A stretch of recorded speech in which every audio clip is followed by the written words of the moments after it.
Kempire is brought to you by. Do you know how important it is to rate and review a podcast? Rate and review the Kempire podcast today. 5 stars. Let us know what you love about the podcast. Rate and review the Kempire podcast on Apple Podcasts and on Spotify. Did you know that you can watch the Kempire channel on YouTube, Facebook, and on Twitter? Follow us on all of our platforms. More information on our YouTube, our Blue Sky, our Twitter, aka X, and more socials, and every way that you can support us will be available in the episode notes. You're listening to Kempire here on the Kempire Radio Network. Welcome back, guys, to the Kempire channel, your number one source for pop culture news and music, entertainment, reality TV, and so much more. Happy Friday, guys. As you can see, I have a special guest. She hasn't been here in quite some time, but the last collaboration that we did, it was another fun one, talking all about the Housewives and astrological signs. Celebrity, psychic, and medium, Femme Tarot, aka Natalie, is back. Welcome. Hello. I'm so happy to be back. How are you? I'm fantastic. Literally, I don't know what's going on with YouTube, but they're showing me some of our old collaborations from like 3 years ago. It's like randomly popping up on my Explorer page. So guys, if you want some of the collaborations that we've done, so many collaborations over the last 5 years, be sure to check those out. They range from Justin Bieber, Wendy Williams, Michael Jackson, channeling Whitney Houston, who I still miss. There's something with Whitney, Fem. There's just something with Whitney. I don't know what it is. Every time I see something about her on social media, I'm just like, but so if you miss any of that, including while I was in Greece, we did a collaboration on Wendy Williams, and you just spoke about Wendy Williams the other day. So everyone, make sure you're following Fem Tarot on her channel, and everything in regards to getting a reading, her crystal shop, everything's available in the description. All right, Fem Tarot, I wanted to do something special today because we've been doing for the last few weeks a dating live. Every Friday, we'll come on here. People will call in, share their thoughts, and we mix it up talking about dating, love, relationships, along with astrology. As you know, I talk about astrology all the time. So I said, wouldn't it be great, especially for Women in History Month, to bring Fem Tarot back on the channel to celebrate your growth, but also to talk about astrology along with dating and friendship and relationships and things like that. So before we get into any of that, guys, don't forget to like the video. Don't forget to share the video because sharing is caring. And what have you been up to, Fem Tarot? I've been busy, which is why we haven't done a Walk of Femme, which is the collaboration that we do with Kempire. We've been doing for the past 5 years. And because we've both been so busy, you've been touring, I've been busy. It's a lot. I've been doing a lot more YouTube, a lot more of this pop culture, news, the Blake Lively of it all, the Diddy of it all, you name it. So it's been busy. Team Blake or Team Justin Baldoni in that fine voice. Yeah. All right, you have to ask. And you've done a couple of readings on that whole situation too. I've done several. And I think I'm not going to do any more because we know, well, at least I know because I did these readings, what the outcome is going to be. So yeah, I think Baldoni will leave his wife for me. I'm kidding, guys. Calm down. I'm being facetious. It's a Friday. Don't take it seriously. But I mean, if I wouldn't, he's an Aquarius, right? You told me I need to be with an Aquarius. I've never dated an Aquarius. Well, about time. You should try it. You should give it a go. One of my best friends is an Aquarius, and I did not realize that till maybe like this year. And that's me, right? Say again? That's me, right? Well, okay, no. I'm talking about the men, okay? Not the female. No, I'm good. Not until 95 when I want a lavender wife, okay? Okay. I always call you my gay husband, so there you go. So you're going to be fighting in the chat because so many people want to be my lavender wife come 95. Secret, guys. I don't know if I'm going to live to 95, but okay. You're a Taurus. Yes, you will. See your chart. Don't worry. Goodness. God, we're tired. As long as I'm healthy, that's the key for me. If I'm going to live to 95, I want to be independent, healthy. If the minute that doesn't happen, just, take me. Well, it's good that you mentioned this because, fun fact, I know it has nothing to do with dating and what we're going to talk about, but it does have to do with astrology. So, if it's not about, listen, you cannot predict when you're going to die, and astrology, even the master astrologers, they can see it in a chart, but they're never going to tell a client or anyone. And that's unethical. Neither will I, neither any ethical psychic medium out there. But here's the fun fact. If you kind of want to know sort of like how you're going to pass, look at your 8th house in your natal chart. What sign is in your 8th house? Well, you have my chart. What sign is? Maybe I know. I don't want to. Hold on. look, Lord. So look at your 8th house, and for those that want to get their birth chart done, is that something that you do? I do. Listen, first of all, it's so easy for everyone to go and get their chart done for free. You can go to astroseek.com online. It is it is the best website and platform for anything that has to do with astrology. It does Hellenistic, it does Vedic, tropical, all of it. So, it's not because some other websites, they kind of like just focus on either Hellenistic or Vedic or tropical. So use that one. It's free. And it will also give you sort of like a short little description of what it means having different planets in different houses.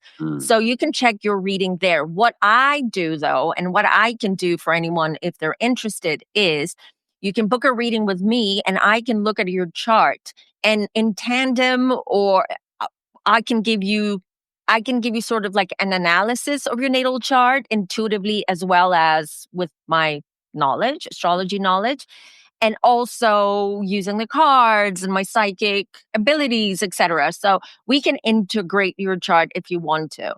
But doing a whole analysis of a chart, it takes hours. Yeah. It takes hours. So, and usually the longest sort of session you can book with me is 1 hour. So it's not going to be enough time. Yeah, that's a lot. Can you repeat the website where people can check their birth chart?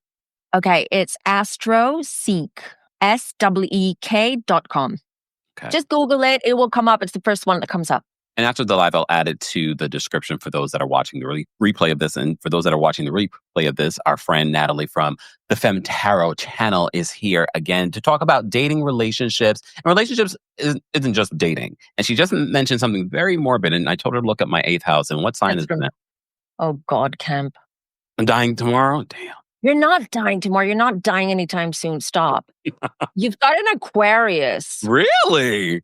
Yeah. What is that? Okay, we'll talk later about. We'll talk later about that. Yeah. Yeah, because that can mean I'm dying in a couple of years. No, it's all right. It's all right. No, it shows you sort of like how you're going to pass. Is it going to be an accident? Is it going to be like a chronic illness? Is it going to be something else? A heart attack. That's what I mean by it can give you sort of an indication of how you're going to pass.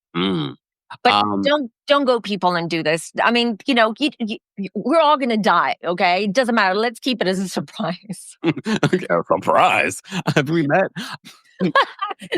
But speaking of death, sorry, y'all. Yeah. We did a past life regression together. You did mine, and you showed one of my past lives. I did. What came up with yours? I don't remember. I've done so many. Yeah. It was an interesting, and I can't remember the details. That's why we recorded it. But I do remember you told me on one. I think I was eaten by a bear. Oh, I think I was eaten by a bear. Something like that. Something crazy. Why am I not surprised? I was like, okay, all right. I have to go back and listen to that one because there was a lot of helpful. Because it's not just about your past life; it's about how your past life can help your present life.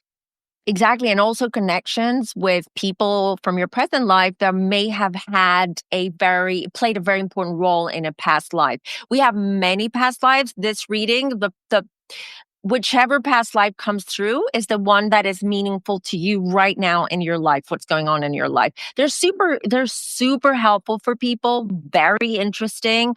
Some people find them fun as well because it's almost like reading a novel. You've had the reading. It's like, it's a story. It unfolds. Like, how did you grow up? What did you do in your life? Who did you marry? Did you have kids? How did you die? All of it. That was great in a past life, y'all. Can you believe it? Yeah, look, that's why I love past lives. Because the way that we judge people, color, religion, I'm just like, if you believe in past life, you can't judge anyone at all because you've lived those lives. You could have been that person.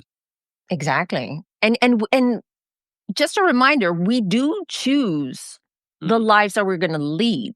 Okay. Just before we enter our physical bodies, we sit down with our elders, we sit down with our guides, we decide what kind of life we choose our parents too.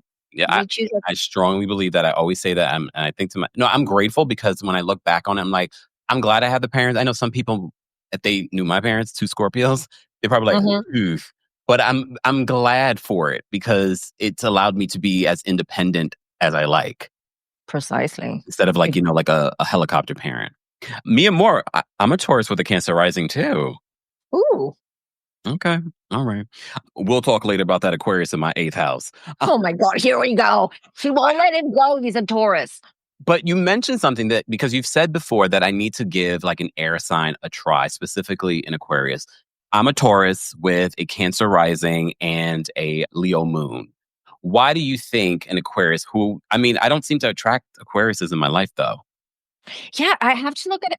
Okay, it's interesting. So I want to talk about that a little bit. Okay. Okay. So it's interesting. I need to have a quick look as well where okay, I have it here. You have Mars and Venus in Taurus. Okay, hear me out. You have a lot of Taurus. We know this. I mean, you've got Chiron in Taurus, so do I. It's a generational thing. Mm, And you have Uranus in Scorpio, and Uranus is like the big bad teacher, right? He's like the teacher who teaches you a very hard lesson. mm. And I'm not surprised that both your parents are Scorpios. Looking at that, just saying. Oh. But going back to why you don't attract Aquarius, this is a very good question because it brings us back to something. For anyone who's not very familiar with astrology, I just want to give you some of the basics so you understand what we're talking about here. And maybe this way you'll also understand your chart and sort of like why you tend to choose a certain type of person or why a certain type of person comes to you. So this is interesting. Think about the sun, right? The sun is your zodiac sign. So the sun is I am. It's the self. It's the ego. Ego in Greek means I am. Okay, this is where the word comes from. So ego, ego in Greek, it's me, I. Okay, so this is what the sun is about. Who I am, who I think I am. The rising is I show. What do I show to other people? What is my public face? Mm. How do I want people to perceive me? So that's your rising. You're a Cancer. You, for instance, you like to be seen as someone who's very empathic. Stop it. I know what you're thinking because you know I can read your mind. You're Oh. very empathic. You know how I felt about cancers. But I can talk about cancers because I have a Cancer rising. Mm-hmm. Mm-hmm. You are someone who tries to control your emotions. That's the Taurus side because Cancers Mm, can be emotional, but you do put out a softer side out in public, your public persona. Whereas in your personal life, because you have Taurus, you're a lot more sort of stable and very secure in yourself and your surroundings. But you put a softer side out there with that Cancer, and mm, that's why you attract people to you. And for instance, when you go traveling, because you love traveling, Tauruses generally do love to travel a lot because they want to experience different things because you're all about the comfort and the luxury of it all and the beauty of it all because you are also ruled by Venus along with Libra. Now, for you, for instance, with your rising in, I lost my trail of thought, what I was going to say. in regards to my Cancer rising. Your Cancer rising, right. So you love to travel and stuff. And even though you are an introvert, so anyone who doesn't know Kempire outside of YouTube, I can tell you that he's very quiet in real life, right? He's quite reserved. He's open with his thoughts and feelings, but he'll do it in his own good time. He's not going to do it when you want to. So Okay. if I go and say, Kemp, are you all right today? Are you okay? If he's not ready to tell me what's going on, he's not. But he's not going to shut me down because he has that Cancer rising. So he has a way, a more diplomatic, a more empathic way of kind of shutting it down. Tell me if you agree or not. I agree. I agree. And this is why I think it's so important to have these conversations, especially when we're talking about dating and relationships. So we're going to be talking about dating, but we're also going to be talking about your relationships, your friendships, and things like that. And this is why I strongly believe, I don't know what you think, Natalie, in regards to, I feel like any sign can really date each other if you understand who you're dating and you understand, like you're fully aware of their chart. I mean, I don't know if you can stand it. Like I keep saying that I'm going to end up dating a Virgo, and I'm like, after this last couple of weeks, I'm like, maybe not. No, I'm not gonna let you. I'm not gonna let you. You've dated a Virgo. We know that. Anyways, we'll keep going. Okay, so we've already jumped on in, but I wanted to start off by talking about the Real Housewives of Atlanta because Okay. I found this account that posted about them, and let me just make sure I have the account in front of me. You know, we love to cite our sources here. So Stars X Alyssa on Instagram posted the star signs and things like that in regards to the new cast of the Real Housewives of Atlanta. I know you don't watch Real Housewives of Atlanta. You haven't been watching Housewives a lot at all. No, I've just stopped. Like the past year, I stopped. I Wow. needed a break. I need a break. I really did. I still watch Bravo shows, but not this one. Okay. These ones. Okay. So I have their I don't blame you. You're like, okay. I do have their some of their birth charts. The rising, because the way that you calculate that is with their birth time, and if you don't have the birth time, a lot of Right. time we don't have that for celebrities. But we have, I don't know if I believe this one. We do have Portia's. Portia's rising is Virgo, but her Um, sun is Cancer. Her moon is Pisces. Wow, she's got a lot of water sign. Look, Mercury, Venus, Cancer. She is emotional AF and she cannot control. She's very sort of like, you know, whatever she feels, she can't hold back. She just goes for it. Is that why she blocked me and then unblocked me I recently? know, I know, I know. Yeah, they're it's up and down, up and down, up and down. You never know what you're gonna get with so much water. She's dreamy. She lives in her own little world, and she sees things from her own lens. And if Mm. people don't get her or don't see her side of things or perspective, she'll get angry. Water signs are sensitive, you guys, but I can tell you they're snappy AF because they're moody. The only water sign that I can understand or like are usually, I mean, I get along with all the water signs, and I think Mm, they're even more like Cancers are very compatible. Pisces are very compatible with Taurus. I mhm. I personally just can't stand them. Oops. Not sorry. But based off of her chart, I was actually surprised to see the Virgo rising, because I definitely don't get Virgo rising from her. No, I don't think so. That could be wrong. We don't have their actual. Sometimes they'll even give like wrong dates of birth as well. One of the bigger celebrities, the A star, because they want to protect their energy. Yeah. So it's a Mm, way of doing that. So we don't know, but not a Virgo, but a Virgo rising wouldn't be bad with that chart mm. because she has so much water and she has a little bit of fire with that Sag and Neptune, but that's not that important. So it kind of like grounds her, but I don't believe she's got Virgo rising, to be honest. And she doesn't give grounded at all. Y- Sorry. Yeah, with all that water, she's not grounded at all. And what she does is she projects a lot. She projects a lot because of her feelings. Yeah, you literally just described Portia. Peach Juice Williams sometimes go by you. So, but then look at Phaedra Parks. So Phaedra Parks will be returning to the Real Housewives of Atlanta towards the end of the season. We haven't seen her just yet. But look at this. We don't have her rising, but her sun and moon are Scorpio. Her Mercury is Mm. Scorpio. Her Venus is Sagittarius. Her Mars is Taurus. I'm not surprised. I'm not surprised. With that Neptune as well in Aquarius, she's had several, correct me if I'm wrong, but she's had several careers in the past, right? Yes. Okay, there you go. So that really explains it with that Aquarius and that Neptune. He's like trying different things and it's an expansion, right? So this Mm, is Jupiter is the planet of luck. Okay, can you go back? Where's yeah. Jupiter? Sorry. Jupiter is in Where? Aquarius. There you go. Jupiter's in Aquarius and it's in Aquarius. And Aquarius is, I mean, technically it is an air sign, but it is also a water sign. He Mm, is the water bearer, right? He mhm. carries and so I'm not surprised she's had many, many careers. She's got many like she wears a lot of hats, Yeah. Phaedra. And I'm also not surprised that she's got all that Scorpio. I mean, look at her on trade. Forget about RHOA. Look at her on Traders. You know, that she was in her element. Yes. Yes. So that's such a scorpionic thing, you know, trying to backstabbing and talking and trying to figure things out and being like a little detective and all of it. She was in her element. I actually am disappointed she didn't win the Traders last year. Yeah. I mean, that was like the only time I was rooting for Phaedra because I was like, this is Same. her element. It was perfect. All right. So that's Portia and Phaedra's. Oh, by the way, she's got Mars in Taurus, Phaedra. Let me just say, let me give you this. Okay, Mars is passion and sex. All right. So that's why it's important to look at Mars if you are able to get someone's chart and you want to just look, you know, just want Well, to take a look. let's talk about that though. Okay. Because for me, it's sort of like, okay, you start dating someone. When should you say, let's get that birth chart done?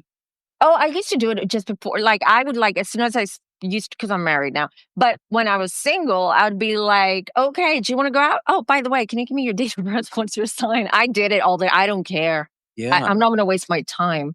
Okay. Yeah, because it's supposed to be fun. So at least you'll have it's almost like your own little background check. Exactly. It is a background check. That is exactly how you do a background check on someone. If you learn astrology, listen, astrology has many facets of it. It takes years and years and years of intensive studying of astrology in order for you to get, but a chart can give you so much. It can give you about past relationships, mommy issues or daddy issues, Mhm. potential career path. Is this person going to make money? Is this person going to F it all up and you know go bang? You can see so much from someone's chart. So in dating, because this is what we're talking about, I know it's hard. You cannot just not everyone's gonna do what I'm doing. It's like, you know, if you want to see me, if you want to go out with me, you've got to give me your deets. But sun sign will do. You can casually ask someone, you know, oh, by the way, you know, I mean, I don't know, find a way of asking. I think if they get really squirmish or like, oh, you're into that, that already tells you this is not the person for you. I've met people like, oh my God, I want to know. Like they're interested in learning that. And then you have their chart and you can be like, okay, Natalie, what does this say about this person?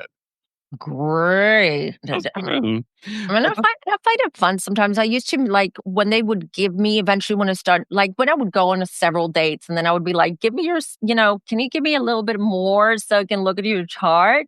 Mm, And as I looked at the chart, I would start reading them for filth. mm. And it would freak them out. But also, I agree with you. Those who ran away or thought like, ooh, this is pseudoscience. Oh, you know, this is such a this is so beneath me or whatever.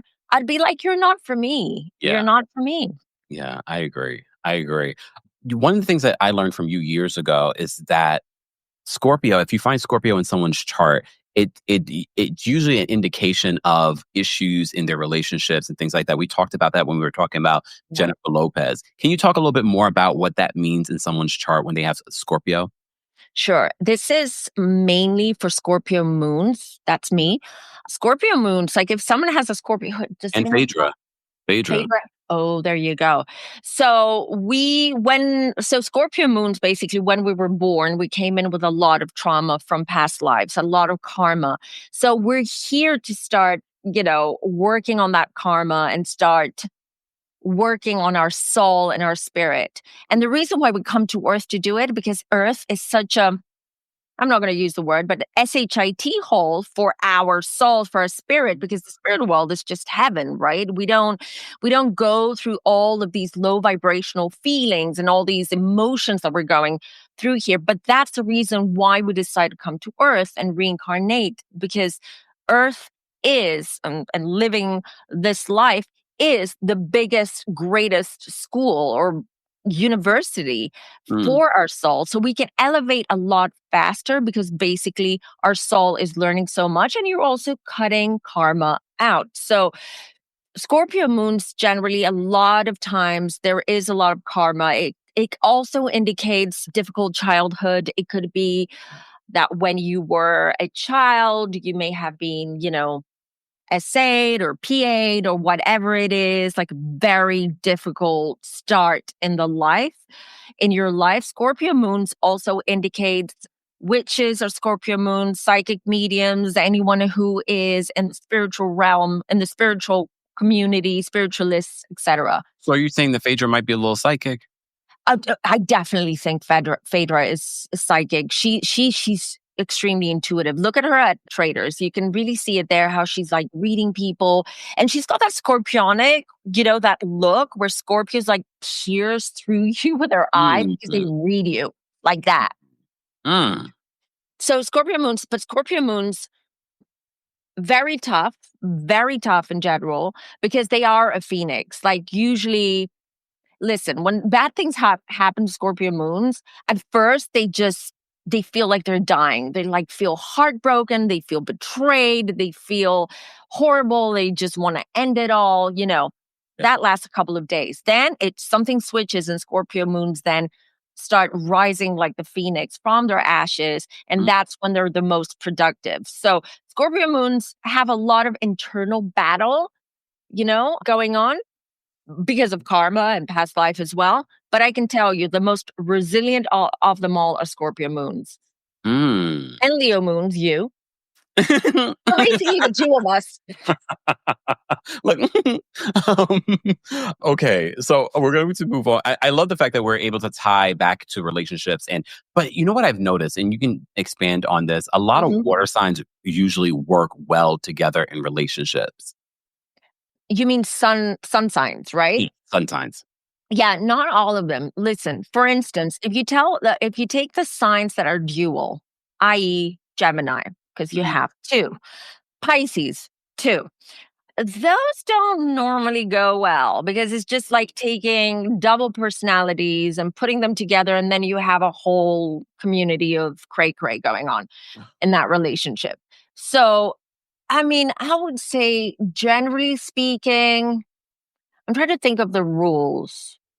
Usually your neighbor, you usually depends on which decan you're born. Decan is like you have like three, so each zodiac is about 30 days, right? It's like the zodiac is 30 days. So you have 10, 10, 10, the first, the second, and the third decan. What happens usually with your neighboring signs, it can work out. Like you're a Taurus, so with an Aries or a Gemini, I know no Gemini, but I'm just saying a Gemini, you would be compatible. And just Really? take in the sun sign, but of course we need to know the moon, we need to know other things. But like if we just take it as basic as it is, usually your neighboring or your opposite signs. For instance, I'm an Aquarius, the opposite sign is Leo. I would do great with a Leo. Okay. You're a Taurus, so you would be with a Virgo. Oh. No, with a Libra. Sorry. Wait, is it Libra or when you say opposite, what do you mean? Because isn't the opposite normally for Taurus be Scorpio? Hold on. Scorpio, you're right. Hold on. You're on the 5th, 6th. Yeah, Scorpio, you're right. Sorry. So it's easier to remember if you look at the wheel, the zodiac. So you just look at which one's across from you. Okay. You just see it. So it might work with me in the Scorpio. I've said this countless times, especially recently, that of the water signs, I like Scorpio the most. Same. Just saying. Sorry, Pisces, but not sorry. Sorry, Cancer, but not sorry. I like Pisces women. I have an issue with Pisces men. I mean, that goes without saying with me. I say it all the time. Like, it's not the women. I usually get along. I get along with all the signs, but the ones that work my nerves are the Cancer men and the Pisces men. But those Pisces women, okay. Let's not talk about Pisces women because I've had my own fair share recently with the Pisces. Oh, Lord. I mean, stalker energy. Yeah, go on. Ooh. All right. So we have some of the newbies charts. This season of Real Housewives of Atlanta, we have 3 Tauruses: Drew Sidora, Angela Oakley, and Shamia. So these are 2 of the Tauruses on this new season. Based off what you're seeing here, you see Shamia's on the left side, and then Angela's on the right. So Shamia has a Taurus sun, Capricorn moon. Okay. We don't know the rising. The Venus Aries. Mm-hmm. Mars is Libra.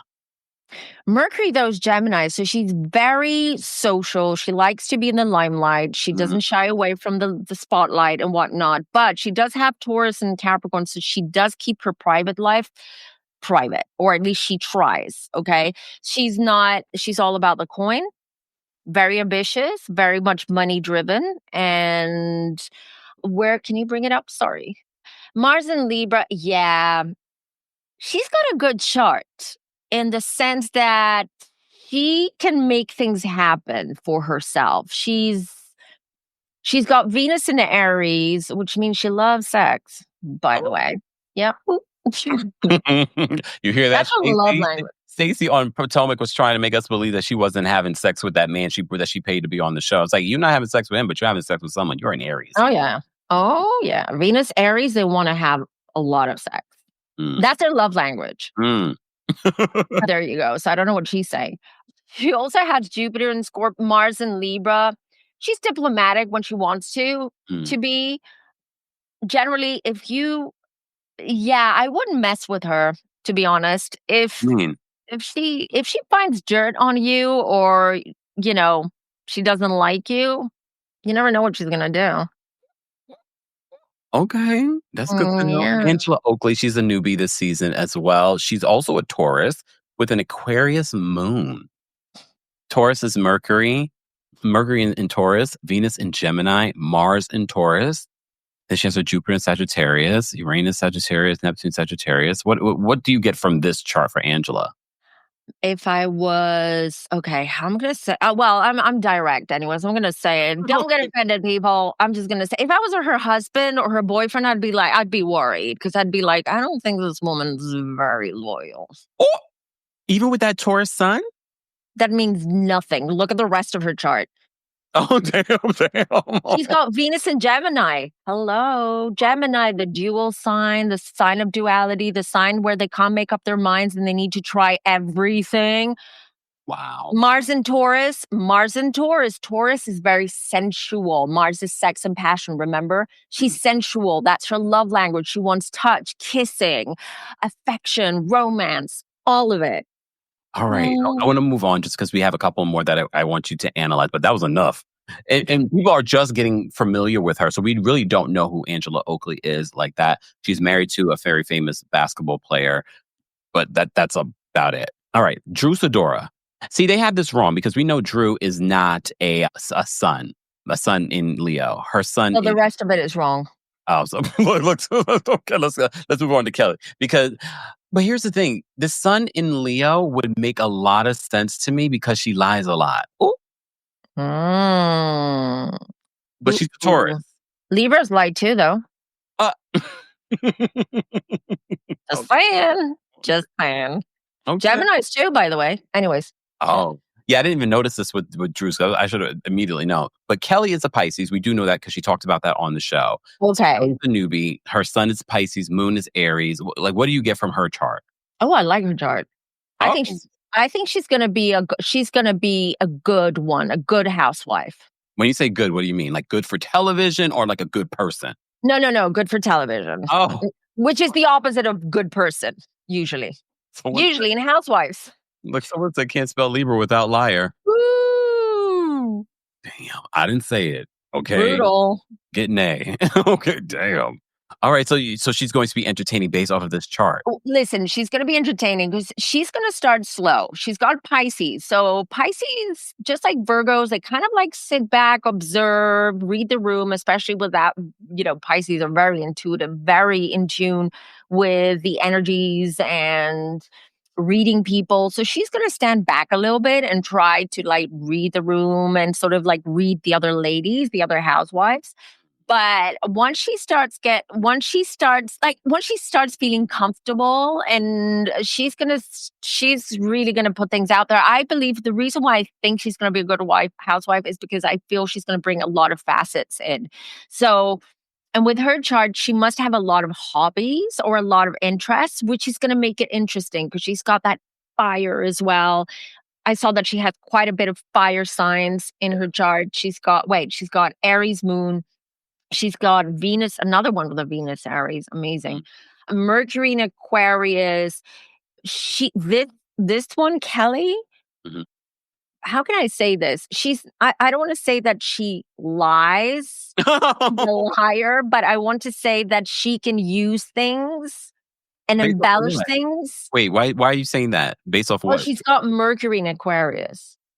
Oh, And I want to say something that people don't realize. what? People who have Mercury in Aquarius usually are liars. Aquarians do lie, but they're not like white lies, fibs.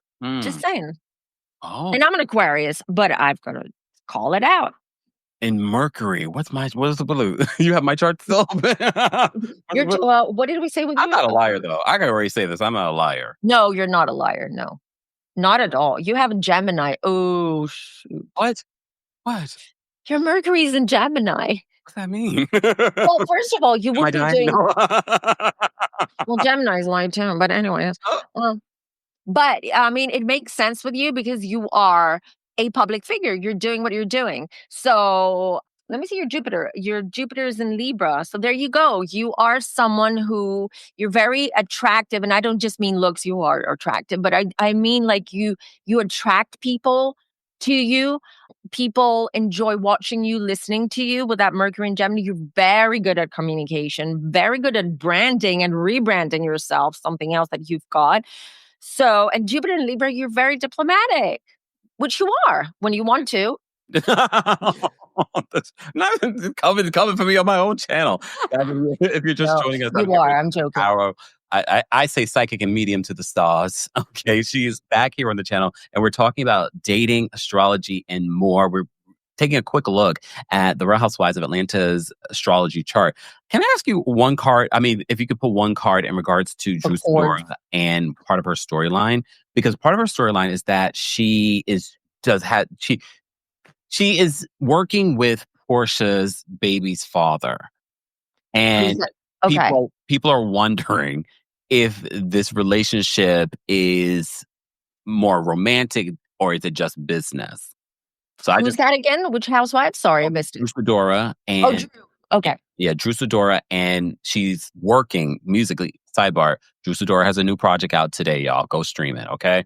She didn't ask I me. heard from your shorts. Yeah. So Drew is Mhm. working with Dennis, who is the father to Portia's daughter. There are rumors like, are they sleeping together or is it just business? Oh, wait. But Drew lies so damn much. We can't we can't heads or tails. What? Oh, wait. No, I had a jumper card. I'm laughing with what you're saying. Let me see. I had a jumper card. Oh, Lord. I don't know. What? Okay. Hear me out. Wait. Like what? So the jumper card was the Chariot, which means that they are working together and they are building or working on a project that they're both invested in. Okay. So they both want to do well with this project or this album or whatever it is. But I did get the Ace of Cups. And what does that mean? And the Five of Pentacles. Wait, let me just, you know what the Ace of Cups is? I don't think it's Drew that has feelings for him, but I do think that maybe, what's his name? Dennis? Yeah. May have a little bit of a Crush. hots for her. Yeah. Mm-mm. Yeah. But unfortunately, let me just say this. I don't feel, are they working on an album, did you say? Yes. That came out today. Let me also clarify that I don't think that this is going to turn into an affair, despite how he feels, or if he wants to sleep with her, whatever. She's not going to succumb to it. She's not going to do it. So, and they're working on an album. Unfortunately, I don't see it going well. Oh, her project? We already knew that. I'm sorry. Oh, okay then. I'm sorry. I'm sorry. We don't care about the. I'm sorry. No, she's a very talented singer, but it's a housewife releasing music. It's okay. All right, moving on really quickly. Let me show you the other chart. This will be our last chart. This is Britt Eady and Cynthia Bailey. As you know, she's been on Real Housewives of Atlanta for a very long time. She's coming back as a friend of Britt Eady. We don't know a lot about. So apparently her son is Libra. They don't know her moon, Virgo or Libra. Mercury is Libra. Venus is Virgo. Mars is Aries. This is also the woman. I don't know if you know the story about Kenya getting into it this season with Britt Eady, and then they have this big event and she shows this photo of Britt Eady with Oh, yeah. Mhm. Oh, okay. Mhm. Thank you. I didn't have to go. I didn't want to get too much more descriptive. So that there's some stuff going on with Britt Eady this season. Based off of her chart, what vibe do you get? Well, based on her chart, if assuming that she also has Libra moon, but Libra moon, they're not very emotionally stable usually. There's a lot. No, I don't mean it in a bad way. I mean, like, they're just, like, a little bit all over the place. I don't mean, like, they're just but I would say, without knowing that, with Libras are usually the diplomats, they're peacekeepers, the peacemakers. They just don't like too much drama unless they're causing it, but it's rare that Libras will cause drama because they just cannot. They're ruled by Venus. They want everyone to love each other. They want everybody to hug each other. Let's all be a big, cute commune of hippies. That's how they see life. Can I see again real quick? Sorry, because Jupiter and Gemini, Saturn and Uranus and Sagittarius. Yeah, she can be snappy. She can be fiery. She has Venus in Virgo. Ooh, I don't think she's had much luck in love in general. Mm. And I'm also, she's married to this new guy, but we're finding out no. is Tisha in the live chat. We're finding all kinds of shady mess about this relationship with her husband. Ooh. But yeah, she got with this guy over the pandemic, and is there something just shady about him? I don't know what it is. Something shady. I feel that she doesn't attract the right kind of men in her life. Just looking at her chart and looking at everything. She has Pluto in Scorpio. Girl, she's not going to have a good time the next few years. Well, that Pluto, because Pluto is an Aquarius, and it does affect all the fixed signs. And Scorpio is a fixed sign. So is Leo. So is Taurus. So is Aquarius. So Ooh. Ooh. it's not going to be great for her. But I don't know. With her, she's fun. I feel like she's a girly girl. She's someone that is fun to hang out with or go on trips with, etc. But I don't know. She's very much the diplomat. She's not honest. She never shows true intentions.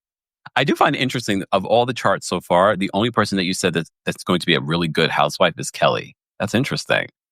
Okay. Just from Yeah. what I'm seeing and intuitively as well. Yeah. Cynthia Bailey. Yeah, Cynthia.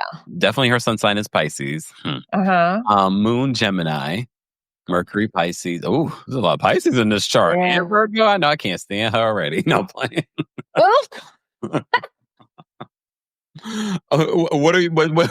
What is your perspective based of Cynthia Bailey's chart? Tough one. First of all, she loves to talk. She talks nonstop unless someone stops her. Very, very intuitive as well. Look at the Pisces, Cancer, Scorpio, Pisces. Wow, that's a lot. Pluto and Virgo. I feel like Cynthia in her life may have hard time kind of like finding her place. This is a little bit deep, but I'm also picking up intuitively things. So she's struggling with herself. She does have, and sorry to out her if it hasn't been outed yet on the show, body dysmorphia issues and self-esteem issues. She just has a great way of hiding it, like masking it. Yeah. But she's very intuitive, but she can get super emotional, and when she gets emotional, she lashes out. Mm. We've literally. Did you see Ultimate Girls Trip season 1 where she was a part of it? Yes, I did. That is a perfect example because we did not see that coming, and then when everything sort of turned on her, she went. We were like, we did not see that coming with Cynthia. Well, that's the thing. She's patient, and then if you hit where it hurts, or when she's had enough, it's going to be, it's going to be Third World War. It's going to be Hiroshima. She's not going to hold back. She's going to lash out, and she can be very hurtful with her words. Ooh. Sharp tongue. Ooh. When she gets that. Yeah. Cynthia's dating, I think, because I've listened to her podcast. I do enjoy her podcast with Crystal Kung Minkoff. And I think the guy that she's dating, he's Dutch, he is a Taurus. Pisces and Taurus. That's interesting. I've dated a Pisces. I mean, it didn't work out. We're still friendly, but it didn't work out. Depends. I would say, like, intuitively, Pisces and Taurus, he's a Taurus. I think that's good for her because a Taurus is super patient. She needs someone who's very patient. Tauruses you guys are very resilient and very there, but you too, Tauruses, if you lose patience or if you've had enough, scorched earth, you go scorched earth. It takes a lot though for us to It get takes there. a lot. Yeah. Takes a It lot. does. So if I get there, y'all know. And I've been saying on the channel that I'm in my villain era. There's a few signs. I think even Aquarius too. We're in our Yes, villain I'm era. in my villain era too. So buckle up, y'all. Guys, if you're just joining us, we're here with Natalie from the YouTube channel, Fem Tarot. You can get more information on a reading, her crystals, everything is available in the description, or you can just head on over to FemmeTarot.com. We're talking about dating and astrology. Of course, if we're going to talk about astrology, if you've been here before and we've been talking about dating, we've been bringing up astrology and things like that. I want to move into that realm now. Okay. Because as an Aquarius, are there a sign? Let's say you were single again, okay? Mm-hmm. Is there a sign that you would absolutely not date? And if so, why? Oh, plenty. There's a few. There's a few. I know I don't get along with Pisces men. I get along as friends. I do have male friends that are Pisces, but my ex-boyfriend actually was a Pisces with a Scorpio moon.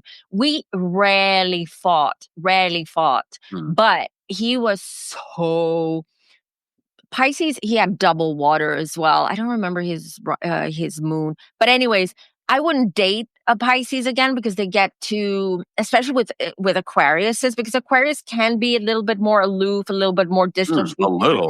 Yeah, a little. A No, you're smidge. Virgo. You're Virgo in your chart. Was it your Virgo moon? Virgo rising. Virgo, right? That makes you a little bit more grounded, more organized, Yeah. more. You don't. There are moments, I'm sure, with Aquarius, but I think that really brings balance to you. But remember, you met one of my friends, or we over the phone. Yes. We did her chart. Her chart was Aquarius, and I said that makes complete sense because she's very aloof. But I love her. Like we get along. I get along very well with Aquarius women, but ooh, she is aloof.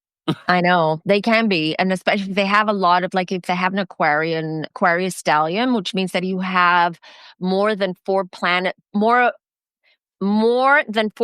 in the same zodiac sign. That's called a stellium, and especially if they reside in one or two houses, it's a stellium. So that means you have a lot of that potent energy of that sign. Aquariuses, they're very misunderstood because Aquariuses is like you either hate us or love us. There's no in between with Aquariuses, really. And I get it. I'm an Aquarius. I get it 100%.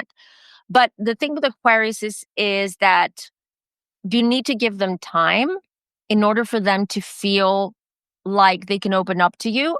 And if you're going to date an Aquarius, the way to their heart is by telling them what kind of books you watch, the documentaries, your travels. Aquarians were very intellectual. It's all about here.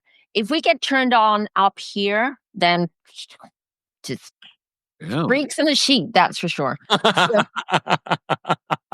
So, okay, remind me, what are the signs that you would avoid if you were back? Okay, yeah, sorry, I went off. Okay. I could talk forever about. Oh, I know. I mean, you're gonna have to come back because I know people. We're just scratching the surface when it comes to some of this. So what are the signs that you would? So I wouldn't date an Aquarius. I wouldn't date an. I'm married to an Aquarius. I wouldn't do it again. But he has a Capricorn, though, right? Sorry? He has a Capricorn. What is this Capricorn? Yes, that's why. He's got a Capricorn. It's not just the Aquarius. He's got a Capricorn rising and he's got an Aries moon. So Yes, he doesn't give, because I met him. He doesn't give Aquarius. No. He gives the Capricorn. He's very much a Capricorn. Yeah. Yeah. Definitely. And then you have you have two earth signs. You need that in your life. I know. You know why? Because in my family, we're all air signs. My mom's a Gemini. My dad's a Libra. My brother's an Aquarius. I'm an Aquarius. It's cray-cray. So we needed my kids to be earth signs for us to keep us sort of grounded. Yeah. It's crazy. So the other sign I wouldn't date, for 100%, tried and tested, never doing it again. And even with friendships, I'm a little bit apprehensive. Gemini. Really? You all have asked, Kempire, drop the skincare routine. Well, now I am. I am so excited about our new partnership with Buttah. I've been following the company for many, many years, and I know a lot of you are probably already familiar with their products. So I've been able to try their products for the last few weeks, and I have to say, I am utterly impressed. I'm not going to go through my nightly routine or my other routines because I have a morning routine, a nightly routine, I have a weekly routine, I have a monthly routine in regards to my skincare. So there is a whole system, but you have to start somewhere. So why not start now? First of all, let me talk about my morning routine. So I gotta wash my face. You have to find the right cleanser, all right? And not all cleansers are made the same. Start with a cleanser, gives me a good lather. Once I'm doing that, another key component to your skincare, don't use the towel that you use to dry your hands or to dry your body on your face. They have these high quality, silky soft towels. You use it once and you throw it out. I love that. It's going to change your skincare routine. Once you're done with that, put on vitamin C. This is a game changer. For those that say, Kempire, your skin is glowing. Game changer. Vitamin C. I will also say this. Because I've tried so many different skincare products, I can tell quality versus not so quality. Quality so far from everything I've tried. There's also a very key component. And then after you've done your vitamin C, it's time to put on your moisturizer. Cocoa Shea Revitalizing Cream. I love this because I've tried some other companies and I'm not going to name them. Some are too thin or too thick or too scenty. This is perfect. And I do not say that lightly, and I'm not saying that because it's a partnership. I would tell you the truth. If you know me, you know that. Perfect consistency. When I've used this literally today, this woman that I met, she's like, oh my God, you have perfect skin. I can't tell you the amount of times that people tell me that, but here's the final and key component, sunscreen. Very important. And I love the fact that they sent me the perfect system. Sunscreen, tinted mineral sunscreen, SPF 30. SPF 90 you don't need. I don't know why they sell it, but it is what it is. So we've partnered with Buttah, and I hope that you will get you a little something. For those that have been asking, what is your skincare routine?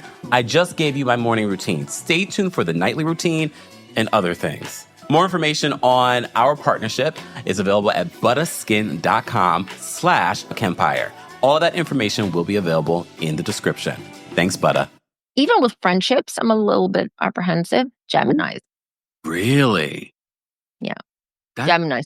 The ones that I do love and I would date over and over again. Sagittarius, Leos, not Libras, not Virgos, maybe a Capricorn. Really? Yeah. Capricorn? I'm so shocked at that because you really do not like Capricorns. I know, but that's why I said maybe a Capricorn if they had, let's say, a Libra rising and a Leo moon. I would definitely date that one. Oh. I will say this, though. As soon as you said Sagittarius, for me as a Taurus, although I do love Sagittarius people, there's a childlike energy to them. I really do like Sagittarius. I just know it wouldn't work for me in my Taurus self. Do you No, it agree? wouldn't work with you. Yeah. 100%. Remember, there was a time I was just briefly talking to a Sagittarius, and I told you about it, and you're like, yeah, it's not going to work. Yeah, I was like, okay, have fun, but it's not going to work. Yeah. And it didn't. It didn't. And the reason why I like Sagittarius is because, and this is to teach everyone as well, is because my Venus is in Sagittarius. So I'm attracted to this fire sign, the Sagittarius. I love the fact that they're adventurous, that they're all over the place. You're never bored with the Sag. They're always happy and positive. I mean, they can get nasty too. They can get mean if they get angry. Okay, Sagittarius, they're not all just like because they are the free spirit of the zodiac.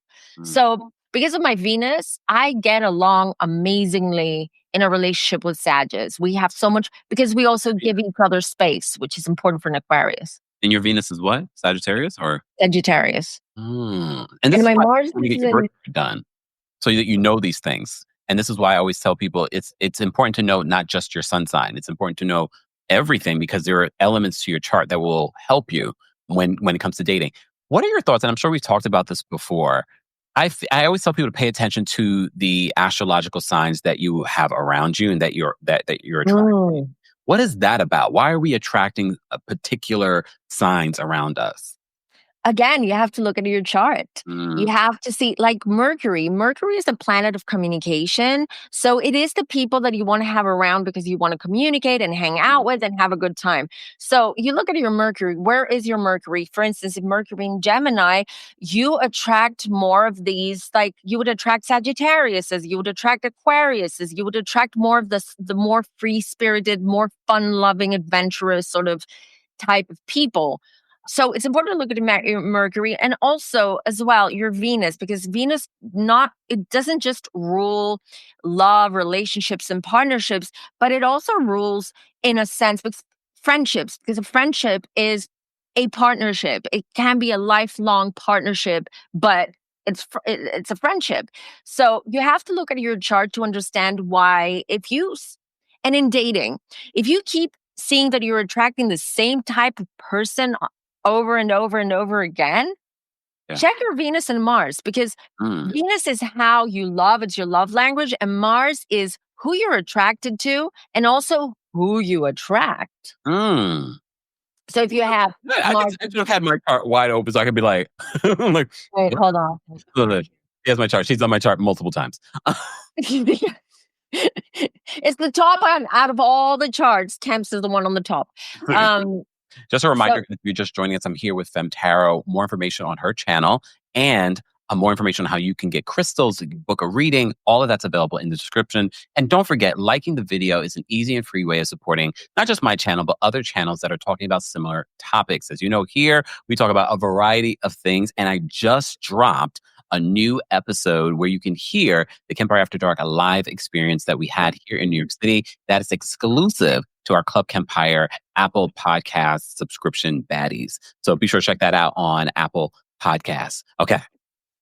I want to say, because Jan makes a good point, but we haven't touched the houses yet. Mm, That is, I don't want to burden everyone who is not really familiar, because you can look, if you want to find out who your future husband or wife or potential partner is going to be, you look at your fifth and seventh houses. Seventh house is the house of marriage partnership.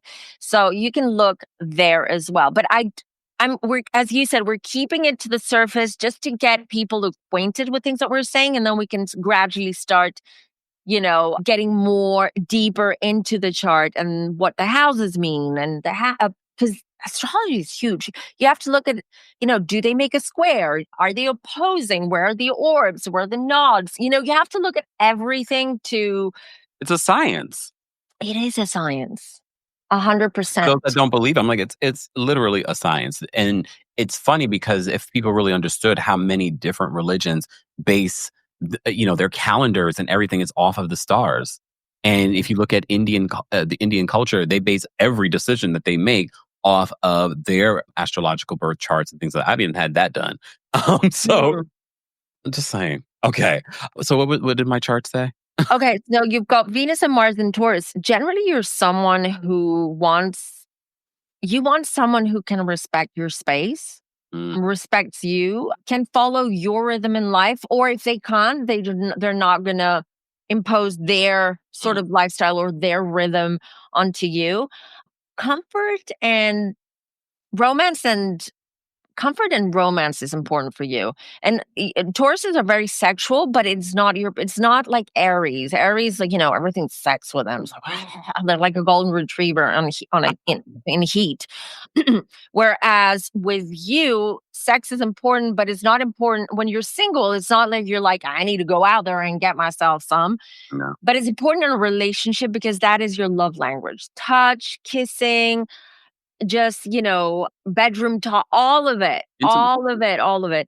And so you generally attract, or you want to attract, people who are it's important for you actually to date someone who is, I was going to say quieter than you, but you are super quiet in real life.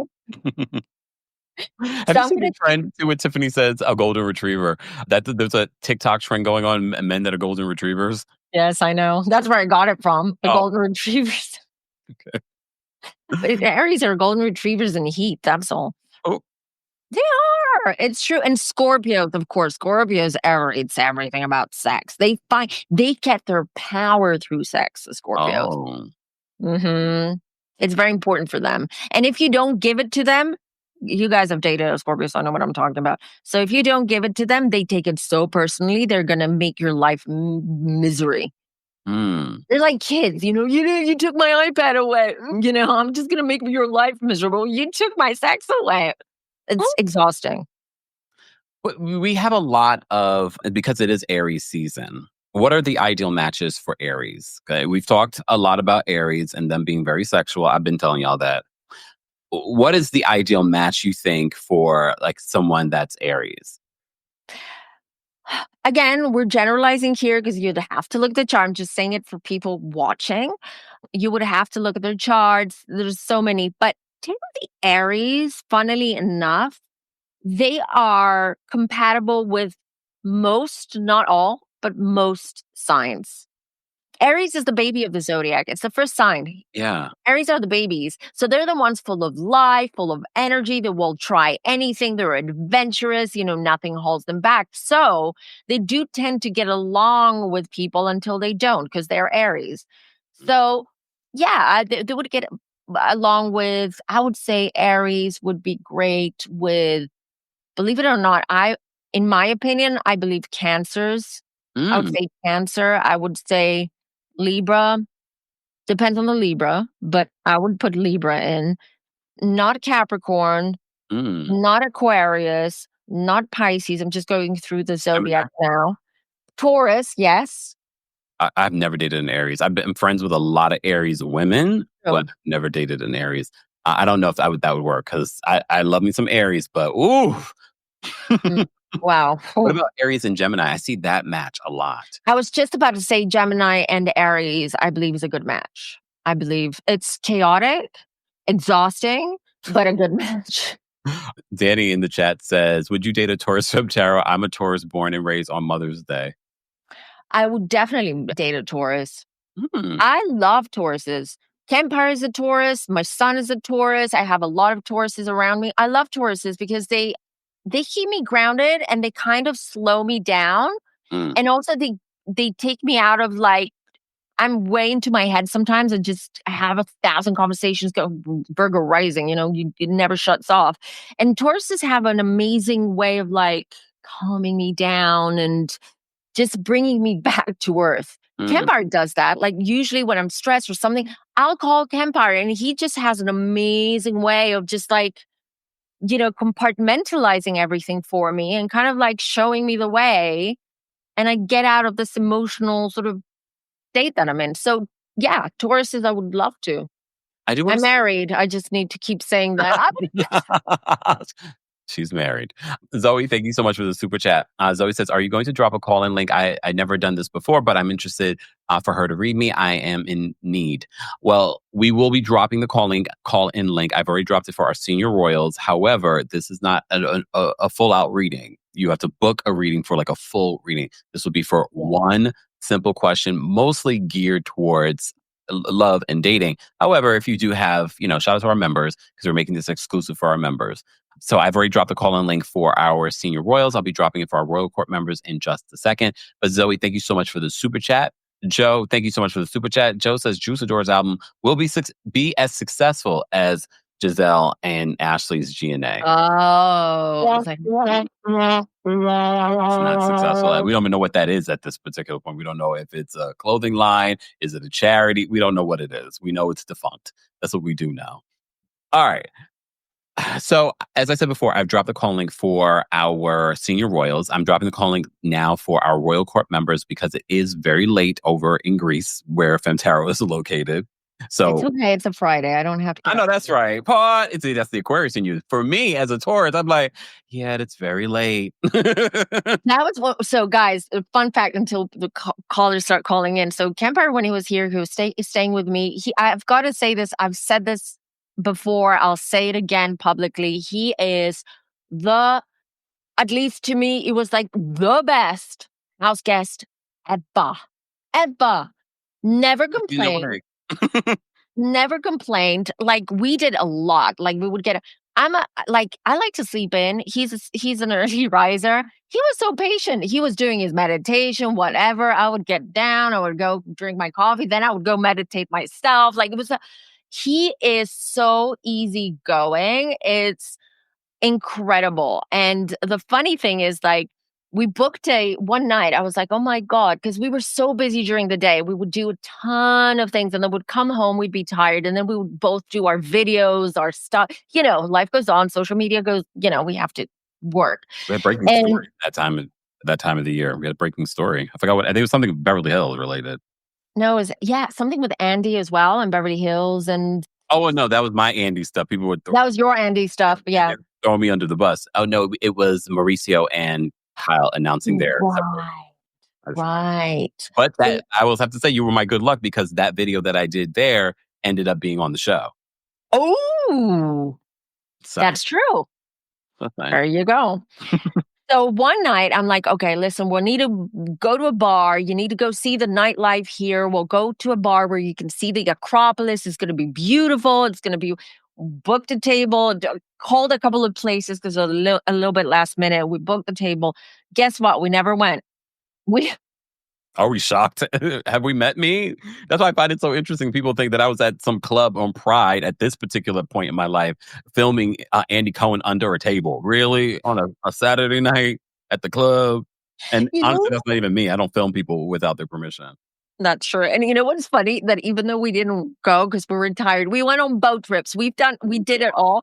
And then we went to bed at 1:30 in the morning, eventually, in the end. Yeah, but Like, we didn't go, but we were still. look, I'm a homebody. I mean, I like to look when I'm traveling, I get out and I do stuff. But yeah, at the end of the day, I'm ready to go home. And I remember I went to after that, I ended up going to Amsterdam and then I went to Right. Cologne for Right. their pride, their gay pride. And I was like, I'm really over all. I mean, I did it because I wanted to see my friends, but I was like, yeah, this is not for me anymore. But Yeah. But we had a great time and we had full yeah. days. We were busy. We did it all. So there you go. And good food. Most Oh, important. that's what we did all the whole time. Kempire and I were eating. It's like every 2 hours, like looking at each other. Do you want to go eat? Do you want to go grab something to eat? I'm always ready to eat. Always ready to eat. Keith, thank you so much for the super chat. Keith says, I feel bamboozled. Why is it saying I'm a Leo? Maybe because I was born at 6:45 a.m., but all my life I thought I was a Virgo. There's a lot of people that get a little confused with that whole Virgo thing. Go ahead. I was gonna say, depends what you're looking at, because is it the Vedic astrology? Did you go where did you get your chart done? Yeah, Which site?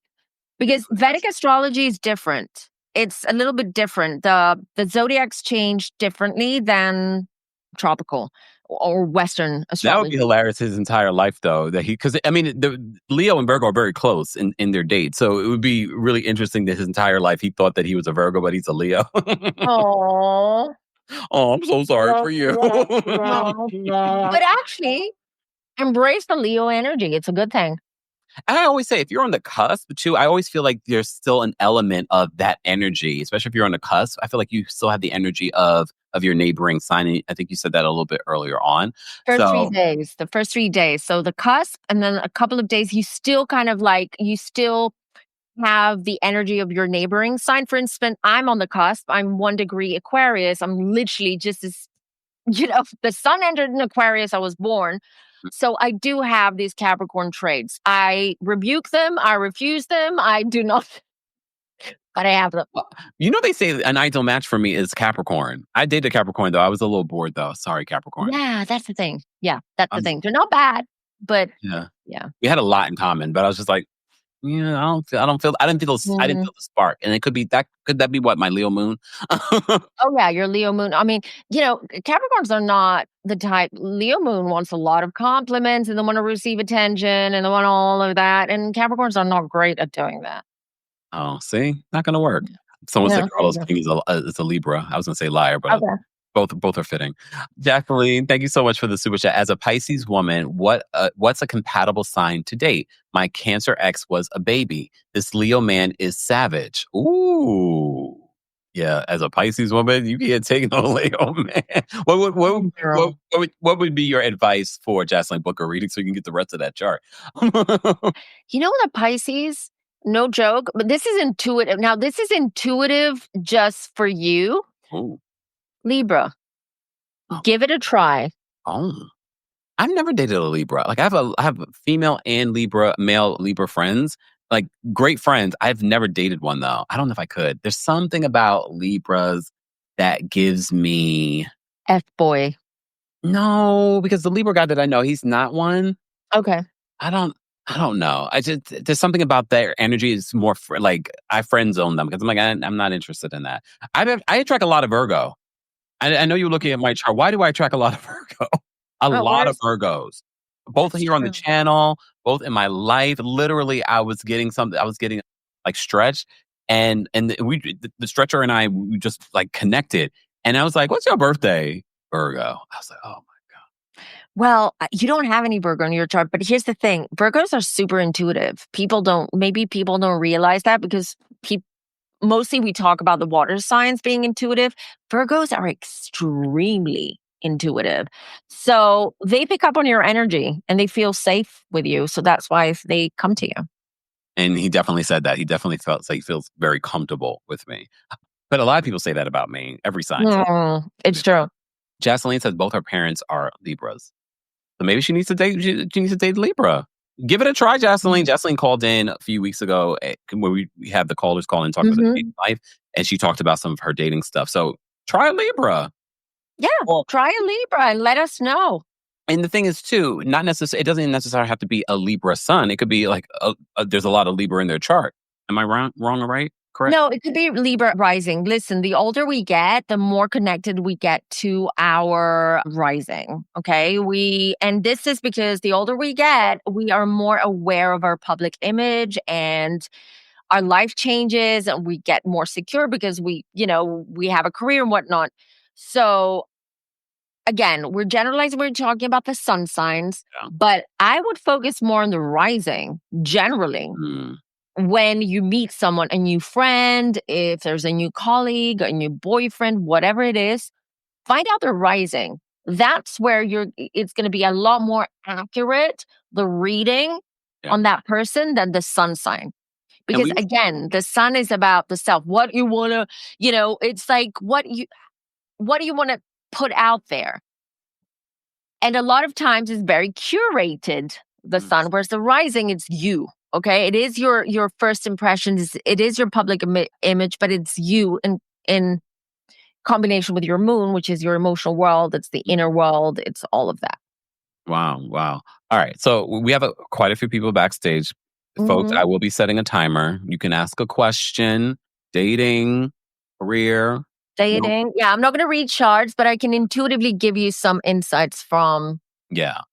Okay, so let's get to some calls, guys. Don't forget to like the video. It's easy, it's free, it's a great way of supporting the channel. And don't forget to follow our guest, Femme Tarot, on her YouTube channel. Congratulations. You're almost at what, 6,000 subscribers.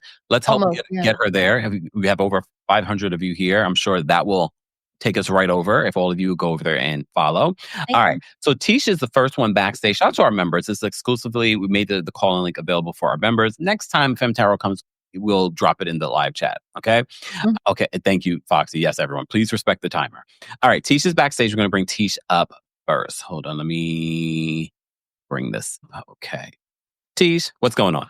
Hi, can you hear me? Yes. Can you hear us? Yeah, Hi. I can hear you. Hi, Femme Tarot. I would like to book a session with you, but I'm just going to ask my question really quick because I know there's a timer. My sun is Capricorn, my moon is Gemini, and my rising is Aries. I have no idea what any of that means, but I am very career driven, right? Yes.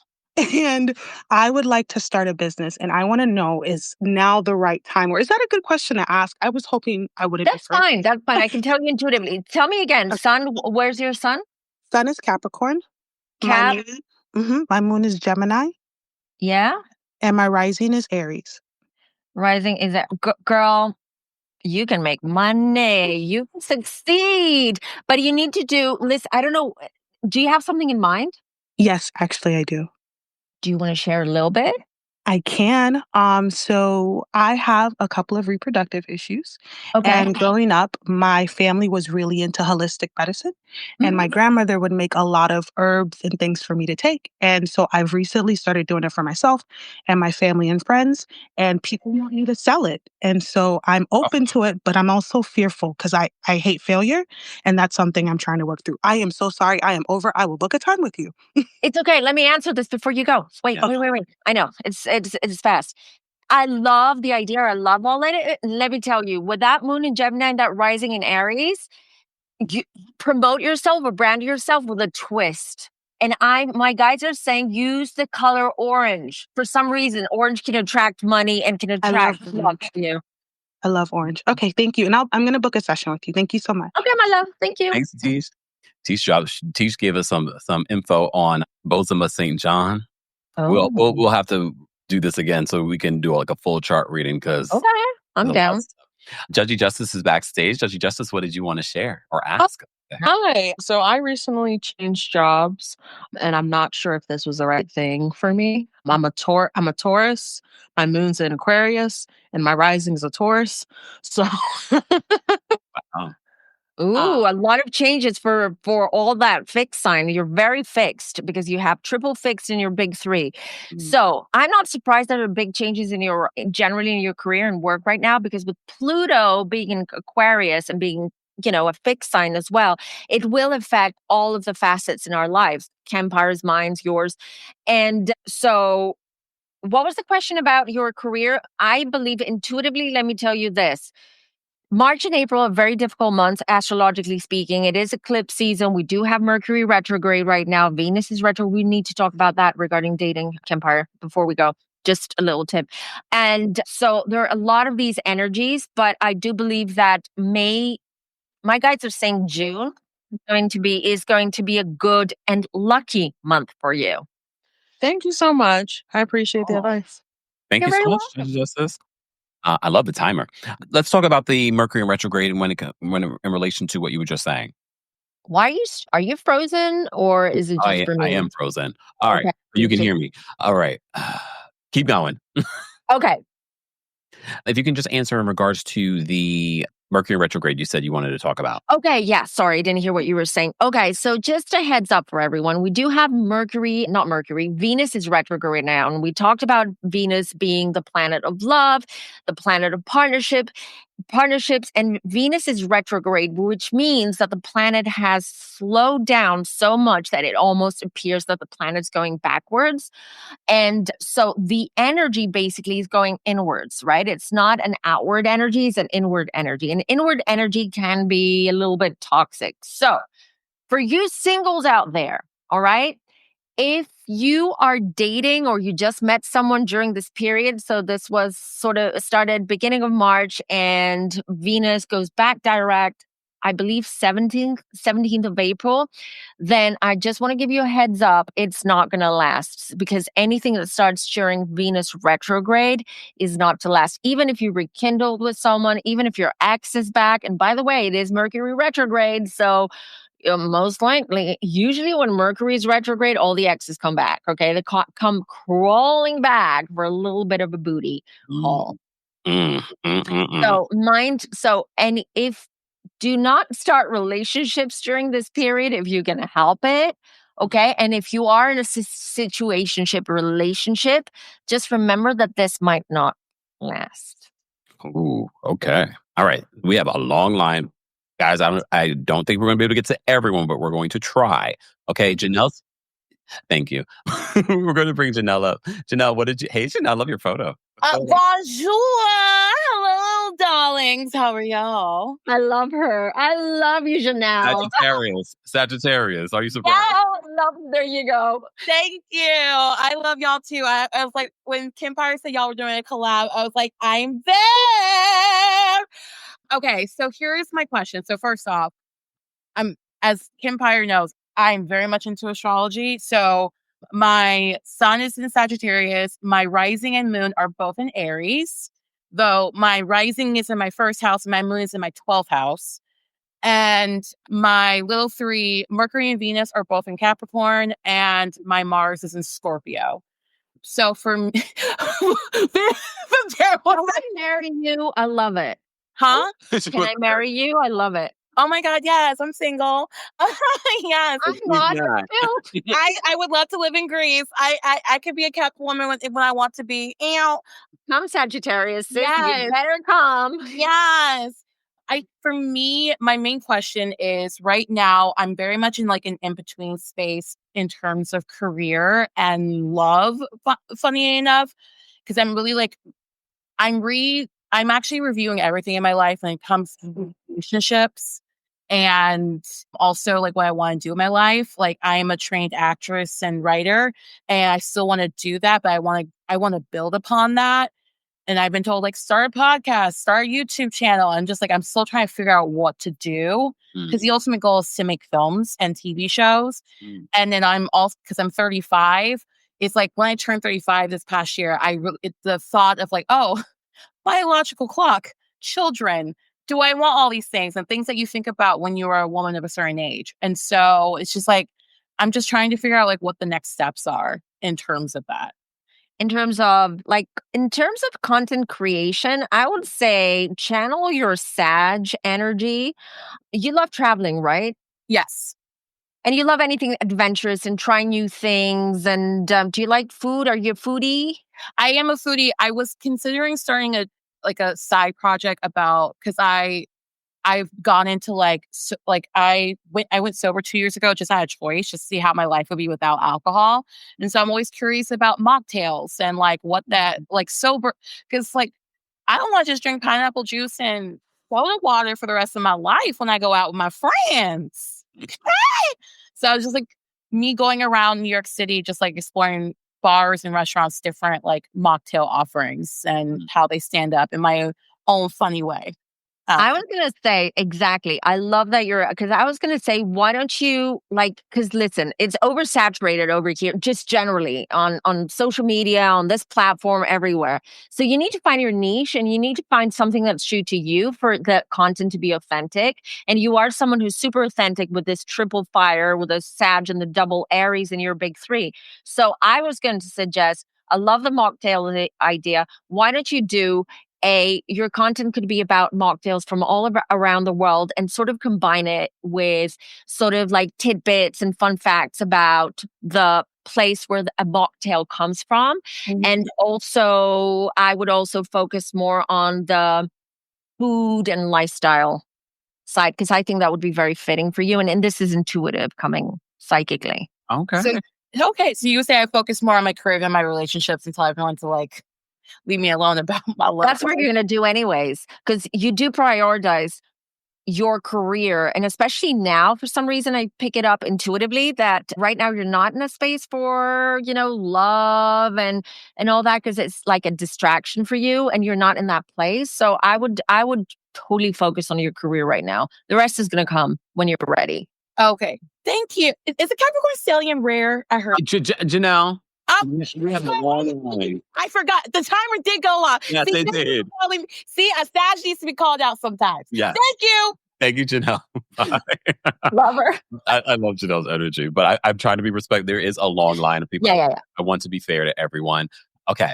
I'm going to bring Jocelyn just because Jocelyn has quite a few super chats backstage that I want to read. So I'm going to bring Jocelyn up. Jocelyn, hold on 1 second. I just want to read your super chats. As a Pisces woman, what's compatible sign to date? My Cancer ex was a baby. This Leo man is savage. Okay. And then you said both my parents are Libras. All right. And then what's up the only one I think that, yeah. So, okay, Jocelyn, what did you want to ask Fem Tarot? Well, thank you for taking me, Kemp. And hey, Fem Tarot. I actually had a career question. I know this isn't exactly what we wanted to talk about, but since I'm here, might as well. Yes, I'm a licensed therapist by trade, but I've been in corporate for over 20 years, and it's really difficult for me in the corporate space as a Pisces. And this is my second time that I got passed over for a promotion. And so my question is like, do you see like what can I do to make it in this corporate space? I really have a passion to be in the corporate space. I still see clients directly, so I am still serving in that way. But my feelings just get extremely hurt being in this space. And so I'm really looking for a corporate job. So I'm hoping you see that intuitively and just any advice that you have for Pisces in that kind of cutthroat environment. I was going to say that intuitively, and my guides were showing that you work best in a team, regardless, and a team that you trust and a team that you built. I don't know in what kind of corporate or what kind of industry you're working in or you're, thinking or you're looking for.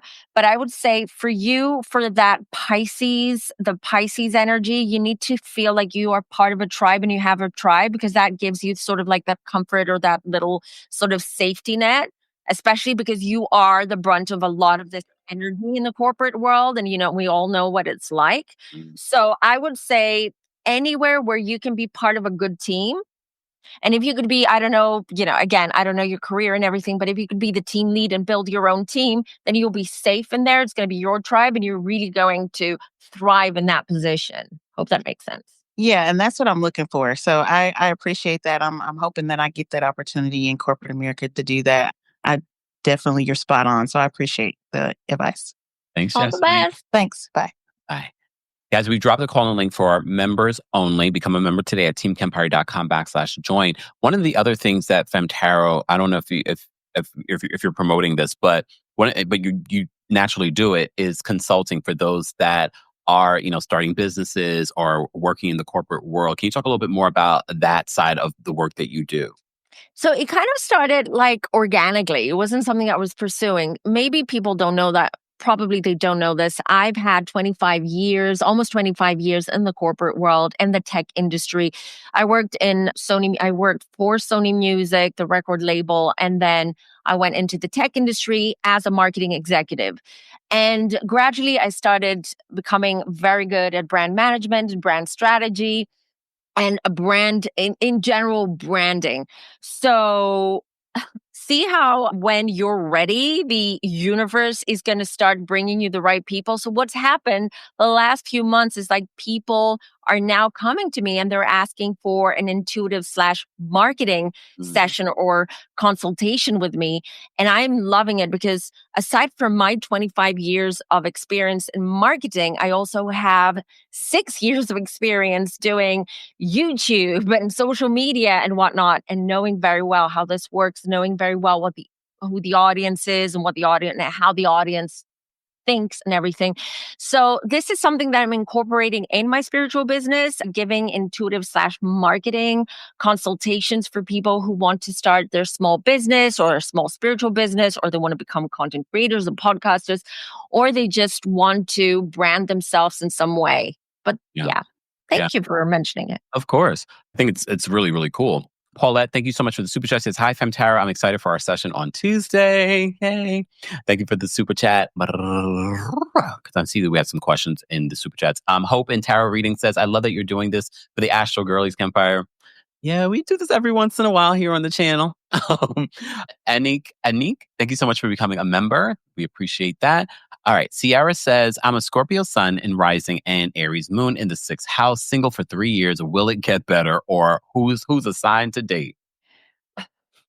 That is not the way to start. No, I was going to say it's so hard for me to tell her if it's going to get better because, of course, we have to look at the rest of the chart. But let me see what I pick up intuitively. Aries moon in the 6th house, single for 3 years, it would better, or who's assigned to date? Aries. Oh. That I'm just literally I heard it. But I would try Aries and something else my guide was saying that you will start having more luck in the dating scene in October. Oh. I'm hearing. Okay, October. Report back, Sierra. Yeah, report back. Joe Mendoza, thank you so much for the super chat. Joe says, different apps, different results for some reason. Last year, it said I was a Cap Sun, Taurus Moon, Cap Rising. Oh, your sign is messy, messy, messy. Then the app I use today says I'm a Sag Sun. That seems more fitting. Aries Moon and Scorpio Rising. Why so different? What app are you using? Can you let us know? Yeah, because usually when I do, no matter what app I've used, it's usually pretty consistent. Let me show you the app I'm using for everyone. If you want to download an app, Time Passages, it's called Time Passages. It is all the professional astrologers use it. It's great. It's amazing. It gives you detailed, not detailed, but it gives you a good description of each of one of your planets and houses and generational, what it means for your generation, what it means for you. So time passages, I trust it. It's amazing. I'm not into all these, like the pattern and all of these are a little bit more new agey, new, Gen Z stuff. And it's not 100% accurate. They do use a lot of AI. So time passages. We were talking. Co-star. Yeah, Joe says co-star. Don't trust it. I don't. It's a personal preference. I don't really. Time passages is more professional. And after the live, I'll post some of the links to the websites that and apps that Fem Tarot just mentioned. Mama Ali says, so I can't call in right now, but Fem Tarot, you said to be careful with the current retrogrades. If my husband Aquarius and I Taurus, that's interesting, are starting couples counseling, should we wait or go ahead? Not during Mercury retrograde. Because Mercury is about communication. And when it's retrograde, it means that it's going... You're going to get fired by your therapist, okay?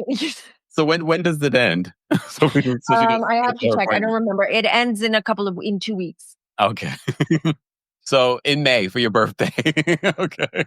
All right. No, don't do it now because it's going to be communication breakdown and this is not the right time. I will do it after the eclipses as well. So we have another eclipse on the 25th of this month. That's when it's in Aries. That's going to be a doozy.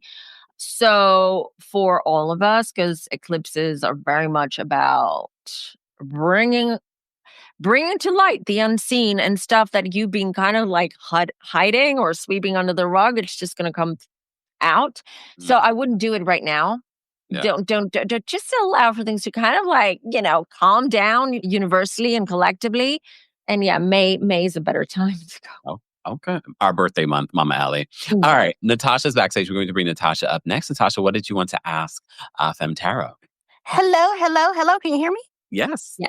Perfect. So I am Cap Sun, Cap Moon, Gemini rising, and my Venus is in Aquarius. Naturally, within Aquarius Venus, I'm polyamorous, and I'm also bisexual. Yep. So my question to you is, which sign, Venus-wise, male and female, would I be most compatible with? Venus-wise, like what their Venus should have to be? Right. Is that what you mean? Okay. Right. Venus, Aquarius. I mean, depends how adventurous you are. I would go Gemini. I would go... How adventurous I am. Extremely. Okay. I would even go Pisces. Pisces are, you know what? Really? You, I was thinking the same thing. Pisces. Really? I've tried. Oh, Lord. Have you tried? And what? I mean, and crash and burn. Yeah, but the sex is good. The sex is amazing. Oh. Yeah, there you go, girl. The sex is amazing, but that's it. Like that's that we can make long term. Like I want to try to build a life outside of the bedroom. Like we can't do that all day. But in all seriousness, if you want good sex, Pisces. If you want someone to have a lot of fun with and generally be on the same page, I would go Gemini. Gemini, okay. Okay, so that will match with my Gemini rising. Okay. And because your moon is Aquarius, your moon, sorry, your Venus is Aquarius. Right. Your Venus is an air sign. Gemini is an air sign. Right. And I can tell you, Aquarius and Gemini is really compatible signs. So I would go for those two. Okay. I'm going to give that a try. Thank you. Thanks, Natasha. Report back. Will do. And again, guys, if you want a longer reading with Fem Tarot, again, you can book a reading with her. I'm sure you're booked up. You've been very busy. But more information on Fem Tarot and her YouTube channel and readings will be available in the description. Again, guys, if you haven't already, be sure to like the video. It's easy and free way of supporting not just my channel, but other channels that are talking about similar topics. If you're new here, yes, we mix it up. We mix it up and we talk about astrological signs. We've been doing this since the beginning of this channel. All right, Laura, it says device is not connected. So you might have to do something on your end in order to connect. All right. Let me bring up Ariana next. Ariana, what's going on? You're muted, Ariana. Hi, can you hear me? Now we can. Okay, hi, how are you both doing? Great. How are you? Good. Okay. Good. So I always call in on the dating ones and like I've been getting out there, I've been doing my thing or whatever. But yeah, I don't know what type of person I should be like interested in. Like I usually go for someone who's like very energetic and like more outgoing because I'm very introverted. And I feel like that doesn't actually work but then when someone is introverted, they bore me. Like I'll be sitting at a date, like bored, straight bored. So I don't really know like what I should be looking for. My big three is Sag, Virgo, Virgo. I knew you had Virgo when you said that. I knew it. I was like, Because they're finicky and annoying. I'm sorry. Finicky is a good point. That's fine. You Virgos, listen, I have Virgo rising too. I mean, you know what? It comes. We know. Snappy. It comes with a curse. Yeah. We are overly, and I have to say, we are overly judgmental. And because we are in our heads, not necessarily, some Virgos can be verbally as well. Yeah. But in our heads, just saying. So we cannot relax and we cannot enjoy a date with someone because we nitpick everything. Yeah. Like I see like one yellow flag and I'm kind of done. Not yellow flag. I know. Yeah. I know. It just takes and you're a Sag too. So you want someone who stimulates you, someone who excites you, but someone who doesn't get on your nerves and doesn't take on their fingernails, and someone who wears nice shoes. Yeah. I'm very particular about hands. People have ugly hands. Like see, I told you. He has ugly hands. Mm-hmm. We always check the hands. That's Virgo rising and Virgo. That's why y'all work my nerve. I appreciate Virgo on a lot of levels, but it's these weird little things. Like, I can't. But it's all right. It's all right. All right. Ariana, did we answer your question? Kinda, but I think I'm gonna make a session with you because I don't know what to do. You know, I just keep trying stuff and it's not working. So yeah. Just go on my website. That's the only way you can book with me. Just so you guys know, I am booked out 3 months, so I won't have probably anything available until end of May or June. Just so you know. That's fine. I'm in no rush. Perfect. But we will look at your love life in general, and I will help you because that's another thing that I do when I do these like relationship love readings. I do give you advice and I do help you sort of like put yourself out there more and, sort of giving you a little bit of tips and advice of where to go to meet the right person. Yeah, I'm going somewhere new today. I'm going to this karaoke thing. I don't like karaoke, but I'm going to go anyway. So we'll see. That's your Virgo. Listen, Ariana, it's the Virgo. And you're like, I don't like karaoke because I don't want to make I don't want to make myself look ridiculous. And I'm no, let loose and have I don't want to hear bad singing. Me neither. I know. And I'm a bad singer. That's why I'm not singing. I'm just going to go and enjoy the vibe. I can sing. Okay. Ariana, thank you so much for calling in. Bye. All right. I want to get to everyone else. Let me just see if Laura called back in. No, I don't see her. All right. So we're going to bring up Izzy next. Izzy, what did you want to ask Fem Tarot? Hey there. Can you hear me okay? Yes. So I am a Gemini sun with a Pisces rising, and I've done my chart twice. One time it was a Pisces moon and one time it was a Libra moon, so I'm not sure which one is accurate. But the question that I had was, I've been in the science field for most of my life, but as a kid I was always really into art, and I feel in this time like a lot more desire to reconnect with that part of myself, including like writing a fiction novel or just doing more things that are artistic. And so I was just curious whether, now would be a good time to start leaning into that. 100%. You need to feed that Gemini of yours, that Gemini sun, because creativity is in you. Also, if you want to start writing your book and you want to find inspiration and you want to help the creative juices flowing, wear big, bold colors. I have on pink right now. Perfect. Every day. Don't wear black. Don't wear gray. Don't be like Megan who wears beige all the time. Wear big, bold, bright colors. And you'll see you're going to help your inner Gemini, your sun, find the creativity and the mood and the excitement for it. Trust me. Awesome. You'll thank me later. You're welcome. Thank you so much. Bye. Thank you. All right. We have Cynthia backstage. Cynthia, what? Oh, hold on, Kathy. There we go, Cynthia. When they drop out, it's someone else. All right. So, Cynthia, what's going on? What did you want to ask? Hi, Kempire. Hi, Fem Tarot. Hi. Okay, so Fem Tarot, thank you for the app. I've just found out what my sun, moon, and rising is. Give it to us. My sun is Cancer. Oh, okay. I'm a Cancer. Okay. My sun is Cancer, my moon is Sagittarius, and my rising is Scorpio. We Oh, do have a lot of Sages today. I And don't like Sages.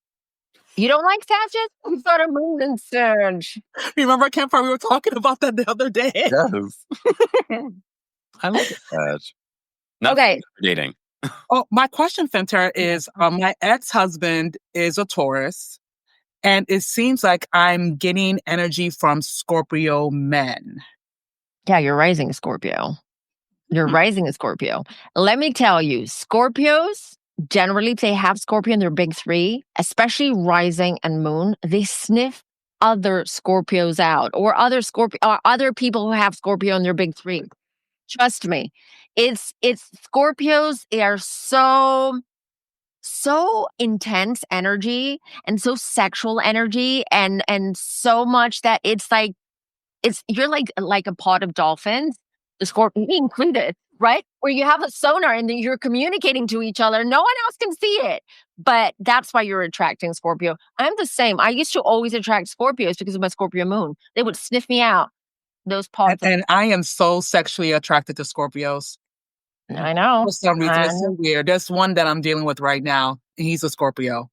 Yes. Have fun, enjoy, but don't give him your coordinates. Don't tell him where you live because Scorpios can get a little bit, obsessive and stalkerish and all of that. Not all of them. He spent the night the other day. It's too late. Oh, damn it. Too late. Okay. Thank you, guys. Look, move. Bye, Cynthia. All right. We're getting through these calls really quickly. All right. We have Kathy backstage. We're going to bring Kathy up next. Kathy, what did you want to ask Fem Tarot? Hi. Hello. So, all right, I'm going to make this quick. So I'm a Gemini. I use CoStar, so I'm going to use the one you recommended. But I'm a Gemini, Sun, Pisces. That's rising and moon is a Pisces. My question's about career. I know she's getting a lot of career questions, but mine is like, I'm a nurse. I am into holistic wellness. I'm very spiritual. And I have my business. It's very slow. I just need clarity. I feel confused. And that Gemini in me is like all over the place. I start one thing, going this thing, go that thing. It's like all over.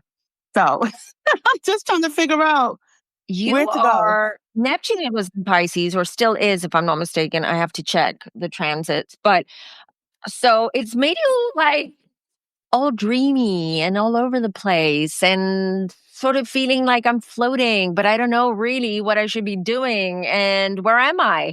So I'm getting that with you. So a little bit of that. You know what you need? You need some grounding and you need to, do you exercise? Do you go out in nature at all or you? I do. I love being outside. During the wintertime, I do like a hibernation. I don't really go out as much because it's too cold. But now that it's sunny, I work from home. I do make every effort to go out because I really love being outside. And one of the things I was thinking about is doing content from outside opposed to doing it in my house because I really like being outside. I love the birds. I love outside. Do you garden? Do you have like a bed of flowers? Do you garden? Do you have a green thumb? Because my guides keep showing me that. I do have a green thumb. And now that it's spring, I do have my backyard. And I really like being outdoors doing that. I do have bad allergies, but I suffer and just do my gardening because I love it. It's sensitive. Take her onto histamines and go out in your garden and start because this is it's so good for you, for your soul, for your energy. And it will ground you and it will also help you figure things out when it comes to work and all the other things. You are, because you're in a meditative state when you're gardening. So you're going to start receiving, you have double Pisces. So you're very intuitive and you're very open to these energies. So allow for your guides to come through and give you a message. Okay. Thanks, Kathy. Okay. Thank you so much, Kempire. Thank you, Fem Tarot. All right. Have a good day. Bye-bye. Bye. I'm drinking a lot of water, so I'm going to take a bathroom break. Let me know, Fem Tarot, if you need a bathroom break at any point. But I'm going to take a little bathroom break. Bring up our next guest, Anik. Yeah, Anik. How are you? I'm well, thank you. How are you? Hi, Anik. What's your so question? while I talk to Anik, do you want to jump to? I am. I was just yell up. I was just making the introduction. Goodbye. Thank you so much. We don't need you anymore. Bye. Okay, Anik, tell me. So I am a Virgo sun, Okay. ascendant, moon, Sagittarius moon. I have a Capricorn stellium. My Wait, question, did you say your rising is Capricorn? Sorry, I didn't hear that. my rising is Libra. Oh, it's Libra. Sorry, I didn't hear it. Okay. What's your Virgo, question? Libra, and then Sag. And Sag. Moon is And Sag. then, Yeah. yeah, Cap stellium. So my question is that, not to brag, but I'm very beautiful, so I get approached a lot. But You are. thank you. So by men from all different races. However, sometimes it's short-lived or I get bored a lot. So I don't know if it's the Virgo in me, but I was wondering what men should I focus on, because the mental stimulation is very important to me, but I also love having fun. It's a little bit tough with you. First of all, the reason why you're beautiful and the reason why you attract men is not just the beauty, the external beauty, but you do have a Libra rising. So Venus is your ruler. So you emit beauty and you are feminine and, sexy and all of it. And this is why men keep, circling around you. Now it's a tough one because you do have Virgo sun, which makes you someone who you try to put on this that was fast, Kim. You put on this like wall a little bit because you want to protect yourself. You don't want to be overly available, not to men in general. I'm talking just general to people. But then you have rising Libra. So you do love the attention. Listen, it's all right. We can say that. We love the I attention. do. When I don't get a compliment when I'm out, I cry. There you go. So you need it, but it's and then you have your dad. Oh my God. Sorry. I was so excited for that. Yeah, I appreciate the honesty. I was like, really? Wow. And that's the Libra rising in her? That's their Libra rising. Really? Oh, no, that makes sense. I know a Again, lot of Libras. That makes sense. Yeah. rising is how we want people to see us. It's a public image and she wants that attention. But then she's got that that sun in Virgo. And she's like, I'm getting way too much attention and I don't like it. So what is this? Are they going to take advantage of me? So you go into you spiral and you're like, oh my God, they can't see me for me. They just can only see me for my looks. And then you have Moon and Sag, which makes you very honest, brutally honest. Yeah. You do And that Virgo, the Virgo and the Sag. Oh, are not necessarily brutally honest with her emotions. Just saying. with her emotions, yeah. With her emotions, With other yeah. With her people. emotions. With other I can't fake it. I'm sorry. Say it again. I can't fake it. We know. So with you, it's about boundaries. And this is a thing that I see with Geminis and Libras, not so much the Aquarius, but with the air signs. You want to set boundaries, but you don't know how to. And sometimes that boundary is like a pendulum, keeps moving back or forward. So this is more because you crave attention. On the other hand, you want privacy. On the other hand, you don't want to feel like your life is in danger because you have some kind of obsessive stalker, after you. You have to learn how to set boundaries in general.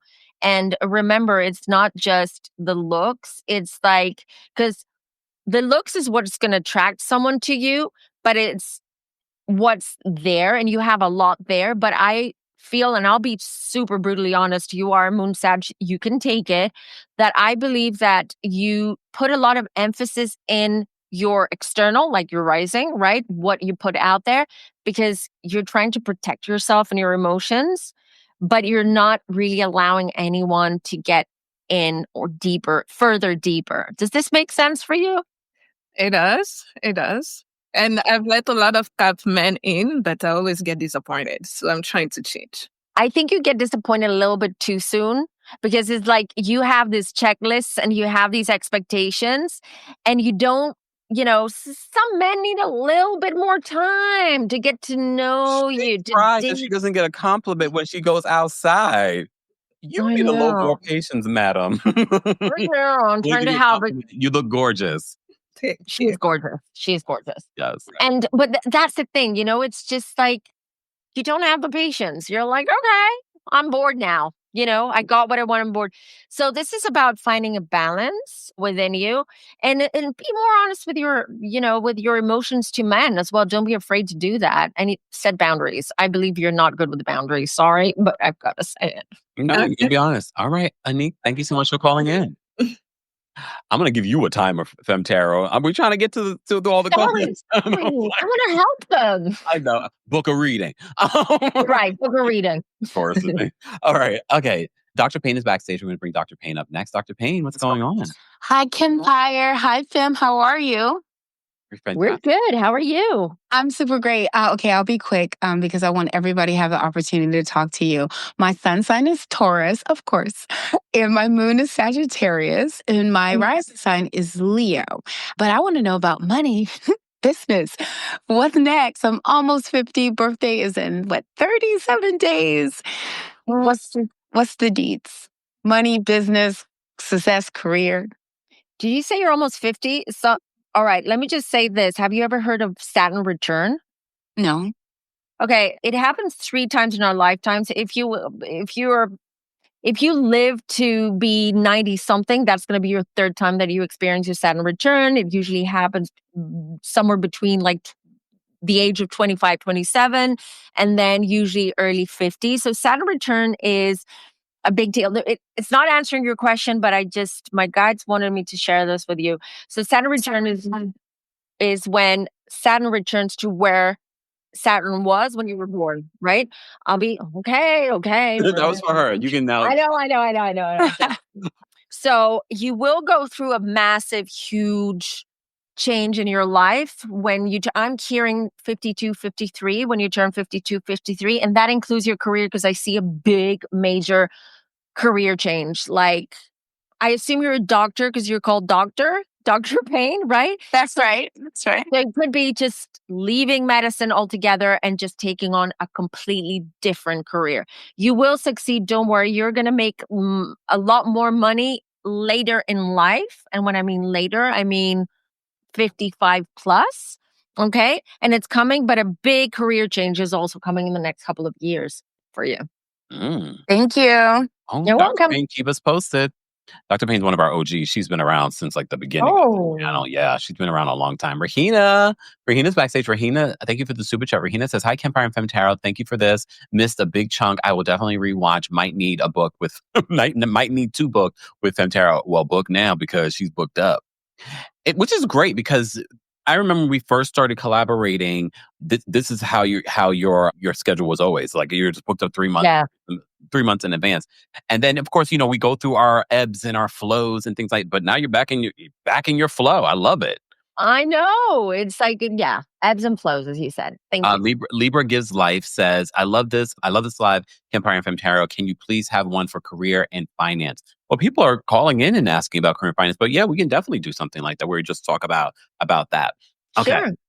All right, let's get to we have 1, 2, 3, 4, 5. Okay, we have 7. 7. 7? Okay. Wow.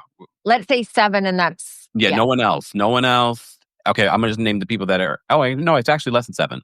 It's 6.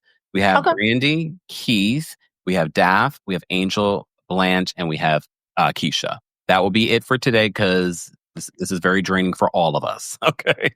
I have to say, especially when we do readings and things like that, that's why I always, smudge and everything like that before. But it also drains me just being around and talking about some of the things that we normally talk about. So we do have to kind of take a moment and rejuvenate after a live like this. Okay. Brandy's backstage. We're going to bring Brandy up next. Brandy, what's your question? Okay. So listen, I want to know about my business. I do want to know about my love life, but I've decided to actively be single. Oh. And I am a Gemini. I just learned this today.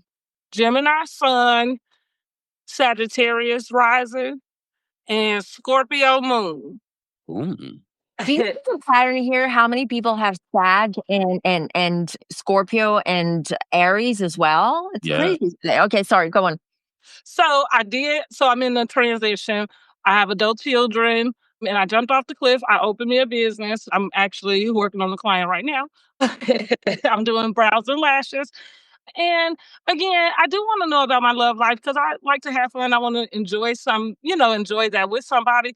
But I'm more interested in making sure that this business is going to get off the ground. Also, my little content creation. I'm getting more, what do you call it, regular with it. But of course, my Gemini, I'm always going back and forth. I'm like, am I telling myself that I'm great? Because y'all went in on the Geminis today. I just want to let y'all know.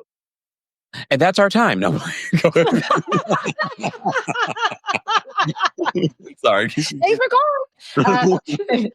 See what I'm saying? I know. Listen, let's focus on your business more so. Geminis, this year is actually a good year for you. Okay. You're coming out of the sticks, out of the woods, out of all the stuff that you've been through like the last Phoenix rising, I'm telling you. Sagittarius. And listen, I have a very good feeling about your business. And I do believe this is going to be business-wise and financially wise. I am getting summertime is going, you're getting some kind of boost in your business. Could be via social media, but I'm seeing that you have a Gemini sun. So do use social media. Okay. You use it a lot. You're very good at talking and just presenting yourself. So use that to your advantage. I do see summer, and I'm getting July. Around July, you're also going to get some kind of big surprise I love around it. your business. I love it. Okay. Thank you. Yes, thank you. Take care. And this is what I love about doing these types of lives. People really end up getting help and feeling better by the end of the conversation. Sassy, thank you so much for the super chat. Sassy says Virgo sun, Cancer moon, Mercury Virgo, Venus Cancer. What are my dating compatibility? Do I have that? No, I'm joking. No, what are my dating compatibility? Let me look at that. Venus, Cancer. You know what? Venus, Cancer would go very well with Scorpio. Oh, okay. Scorpio rising or Scorpio Venus. One of my favorite combos, and I'm not even part of this combo, is Scorpio and Cancers because they are the same. They come from the same coin, from different sides of the same coin. Okay. Yeah. So I would go for Scorpio in your case. Okay. All right. Keith is backstage. We're going to bring Keith up next. Keith, what did you want to ask Fem Tarot? Hey, y'all. Hey. So first of all, I'm the one that made the comment about me thinking I was a Virgo when all this time I have been a Leo. So I was actually on Astrological, and I'm not sure if it's because I was born at 6:45 a.m., but it's saying that I am a Leo sun. My rising is a Virgo, so I'm still claiming a Virgo. I don't care what anyone says. Wait, but when's your birthday? August 23rd, the first day of a Virgo. Yeah, he's on the cusp. She's on the cusp. Oh, wow. Wait, what does it say? Your son. Wait, what degree are you? What does it say? I'm not exactly sure. I forgot what it doesn't said. matter. Don't get confused for that. Yeah. Okay. But also my moon is a Capricorn. So I guess I'm two Earth sign and one fire sign. But my main thing is that honestly, dating has been a big issue for me. And in general, the gay community has been very hard to really date in my community. But I just want to know, what is their issue? Why can't they connect with me? Because I don't think wait a minute, hold on. What is their issue? Okay. What is their issue? Yes, because I don't think I'm really the He's a Virgo. Yeah, just in case, no one knew. Yeah. But the only reason I'm saying that because I previously dated a Leo and it worked out pretty well, but we ended thing because of the age difference. And I haven't been able to connect with anyone since. And I'm just trying to figure out if I probably looking in the wrong direction, or where do I need to look for possibly a zodiac sign or area, or do I need to move?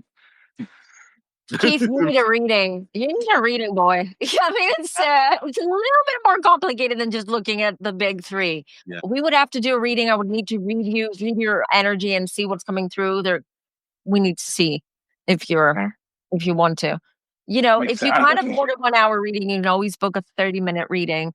But this question is, there's a lot of facets about it, and I cannot answer it within 1 minute right now. Oh, I will definitely book a reading. Virgo. I need all the help I can get. Oh, Virgo. Thanks, Keith. Bye. Yeah, I would have thought, yeah, so that's the cusp that he's on. But Yeah, he's I on would the say that's cusp. a Virgo to sign. Yeah, usually if you're on the cusp and he's on the 23rd, so this is what, this is just as Virgo, just as you enter Virgo, so he's more Virgo than Leo, but I would have to look at his chart anyways. All right. So we have Daff backstage. Daff, what did you want to ask?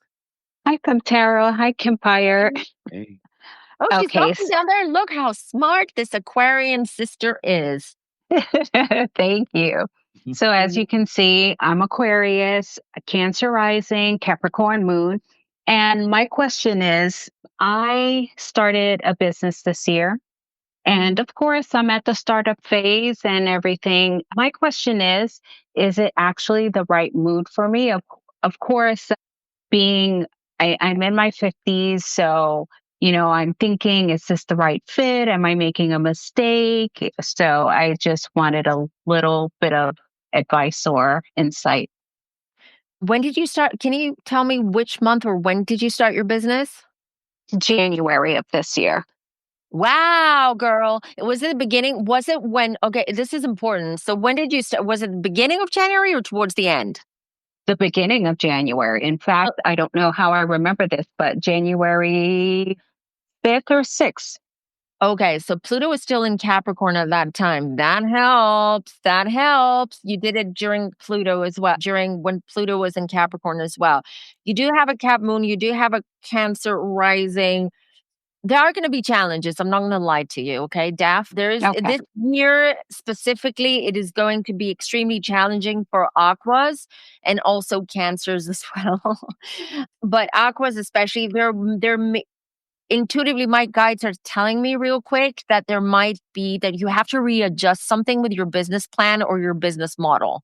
There's going to be some kind of change that has to be done because it's either it's not profitable or you're hemorrhaging money, or in the end you will realize that this is not working out for you. So I see a lot of trying to figure things out this year with your business. This is going to be a learning curve, just so you know. Okay, great. Well, thank you so much. I appreciated that. Thanks, Thank Daff. you. Take care. You're welcome. Bye. All right, we have 3 more people, and that is it. Again, guys, if you would like to book a reading with Fem Tarot, all of her information, including her YouTube channel, is tagged in this video. So be sure to follow her and help her get to her 6,000 subscribers. And again, you can book a reading or you can get some crystals. All that information is available in the description. And don't forget to like the video. All right, Angel's backstage. We're going to bring Angel up next. Angel, what did you want to ask Fem Tarot? Hi, Kempire. Hi, Femme Tarot. How are you guys? I'm well. How are you? I'm good. Okay, so I am an Aquarius sun, Cancer rising, and Libra moon. My question is, I've only been in one adult relationship. I'm still technically married, but we were together for 18 years. We've been separated for the last 2 years. And so 2 of our kids are teenagers. They have their own social lives now. I have a 2-year-old. So pretty much when everyone's with him, I'm pretty much by myself and I don't really like people. So I'm okay with that. But I'm trying to be more open this year. And I'm wondering what kind of people signs should I look for to attract to my circle? Earth. Go for Earth. You need Earth signs. You know what? You need a good Earth sign. You need a good Taurus. You need Kempire. I'm not looking. Yes. My son's a Taurus. My ex is an Aries. My daughter's an Aries. And then my baby's a Libra. So I'm like, okay. Wow. You need an Earth sign. You need something, because it seems to me that you said your ex was a Taurus, but I would say Earth sign, Taurus or Virgo, to be more specific. Not a Capricorn, because Capricorn too. Virgos are more. They can be social, but they can also be hermits. Capricorns could be hermetic as well, because you need someone who brings balance in your life, who does respect your need for, your need to withdraw and your need to be a hermit. But on the other hand, someone who can also drag you out and say, hey, listen, come on, let's go out, let's live life, let's do things. So a nice balance, but I would go more for a Taurus, because you can find both. You can combine both in that. Okay, I'll do that, because I do need to be pulled out of my hermit stage. Yes, you do. For sure. Yeah. Thank you guys. That was it. Thank I you. appreciate it. Have a great day. All right. Mama Ali, sorry, I was going to say, Mama Ali says, I'm a Taurus and a hermit. Not all Tauruses are hermits. Again, it has to do with your chart. It has to do with your big three. I know Tauruses. I know a couple of my stepbrother, for instance, is a great example. He is a Taurus and you would think that he's a Gemini. He talks a lot. He's super social. He's very likable. He's good with money, like all of it. Excuse me, Tauruses are usually good with money, right? I don't know. No, Tauruses and Virgos are terrible with money. Oh, gosh. We've spoken. You and I are terrible with money. Yeah, go on. Fab, thank you so much for the super chat. Fab says, "Hey, Kempire and Fem Tarot. I just found out that I'm a Virgo sun. Our condolences. Libra moon and Sagittarius are rising mid 40s. Any chance for romance this year?" Yeah, why not?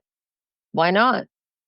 Again, I just want to say, because people are asking, I cannot predict your romantic life because I know you're big three, because you told me you're big three. It has to do, there are a lot of things that come to play. Obviously, an astrologer would look at your chart, would look at the transits this year and say, you know what, between then and there, that's the best time for you to date. But I can give you something into it. Can you bring that up again? Oh, sure. Hold on. Sorry about that. But I can give you something intuitively. Here we go. Thank you. Sagittarius, any chance for romance this year? Let me see what my guides are saying. I don't know why, but my guides are saying you're meeting someone randomly. This is what I'm getting around the holidays. I'm not sure if it's Halloween or Christmas. So around the holidays or between the two holidays, between Thanksgiving. This is someone, oh my God, this is someone short and younger than you. Oh, short and younger than you. Okay. Spirits sometimes give me very, very specific information. Oof. All right. Well, be open. Don't be closed-minded. Exactly. Just saying. I mean, it's a Virgo, so I'm already thinking to myself, oh, if you have the stickler about, oh, he's got to be a certain height, or he's got to be a certain age, you need to let that go. He's going to be short and he's going to be younger than you. Let it go, Virgo. I agree. All right, Blanche is backstage. Blanche, what did you want to ask? You all. Hey, Blanche. Thank you for doing this today. I'm a person, I've never been into astrology. It just seemed too whimsical and abstract for me. Mm. And I'm Capricorn and I'm married to Capricorn.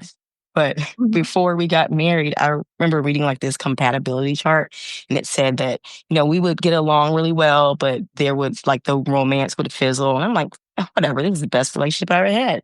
We get along great. Okay, 4 years later, we're roommates, great friends, no passion. Still, we got divorced, still friends with him. And I'm glad that you did this. I would normally never listen to something like this, but I like that you broke down the science behind it. It made it much more concrete to me. But I don't know all of the other things. I don't have a chart. I don't know my date of birth. The copies of my birth certificate, it doesn't list it. And my mom doesn't remember. I was born a couple weeks early. So what can people like me do? I am going home in 2 weeks to be with my mom, so I might be able to find it.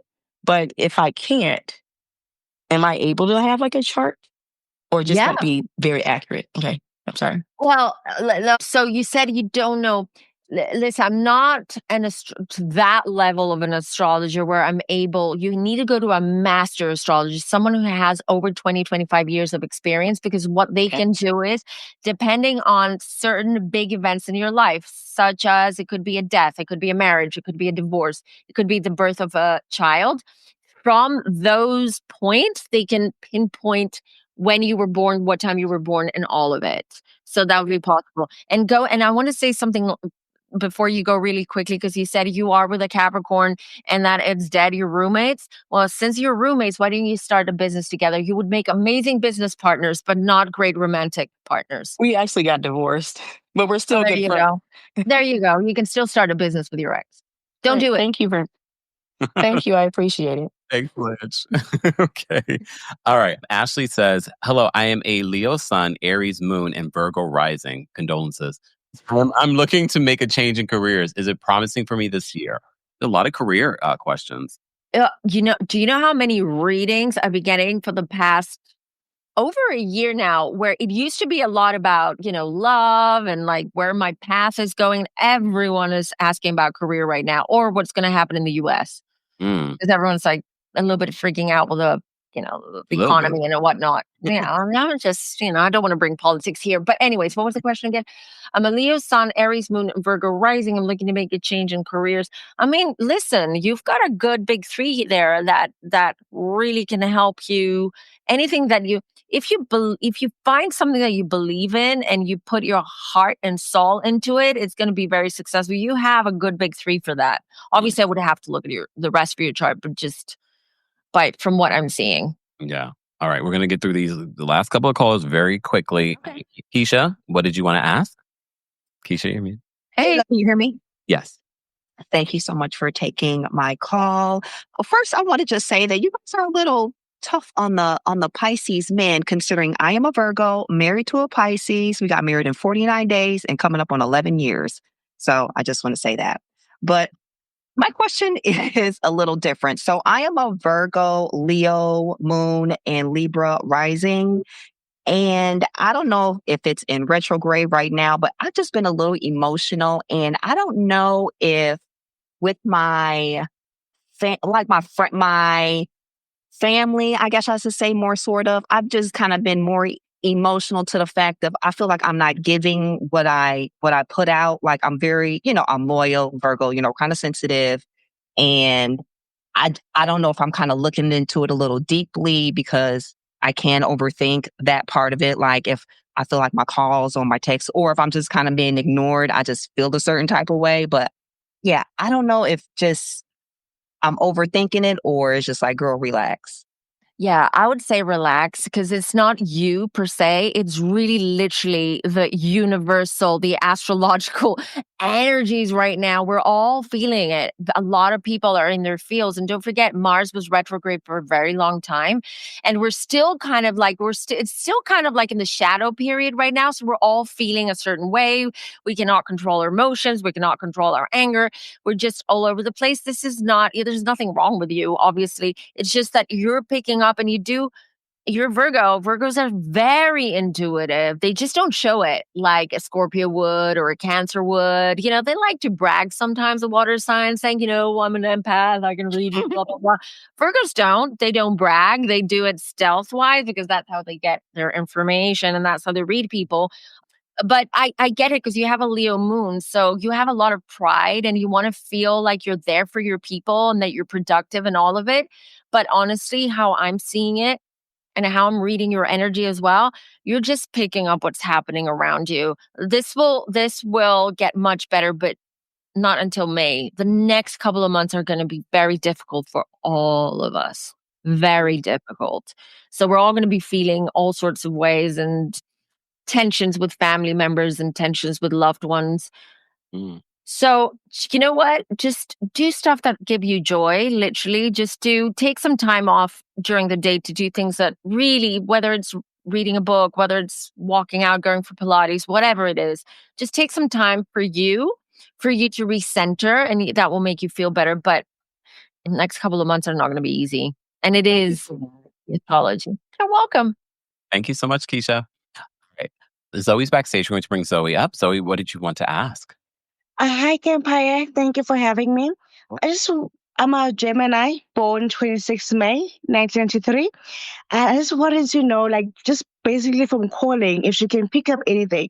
It doesn't have to be specific, like career, relationship, anything is really broad, and I'm welcoming to it because I never really believe in this unless it is an African person doing it, because they do it differently. Like with Africans, they require more things like bloodlines to tell your history and your present and then predict your future.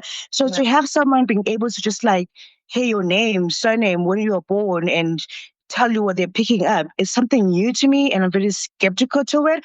But I do love Kempire and his analysis of what he does. So he makes me feel whole. But in this moment, I never tune in. I never did. This is my first time tuning in. And I'm giving it a chance. So I'm just what do you have to say? What do you feel? What do you read about me? Because the way that we read things in Africa is way more different because they're way more specific. So I'm just calling in to give it a try.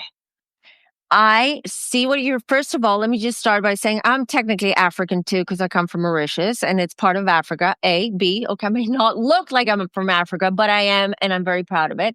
And B, I'm sorry, and I don't want to offend you, but I do not like being tested.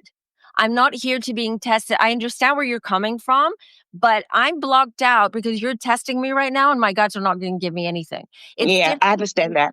You know what I mean? It's not not personal. Trust me. I love you. You're African, right? You're from Africa?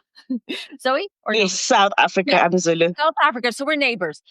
Yeah. Of course, yeah. We are. I mean, we have Madagascar between us, but you know what I mean.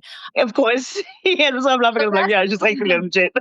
But I respect what you're saying. I do respect what you're saying, and I do see where you're coming from, and it's very legit. I get it.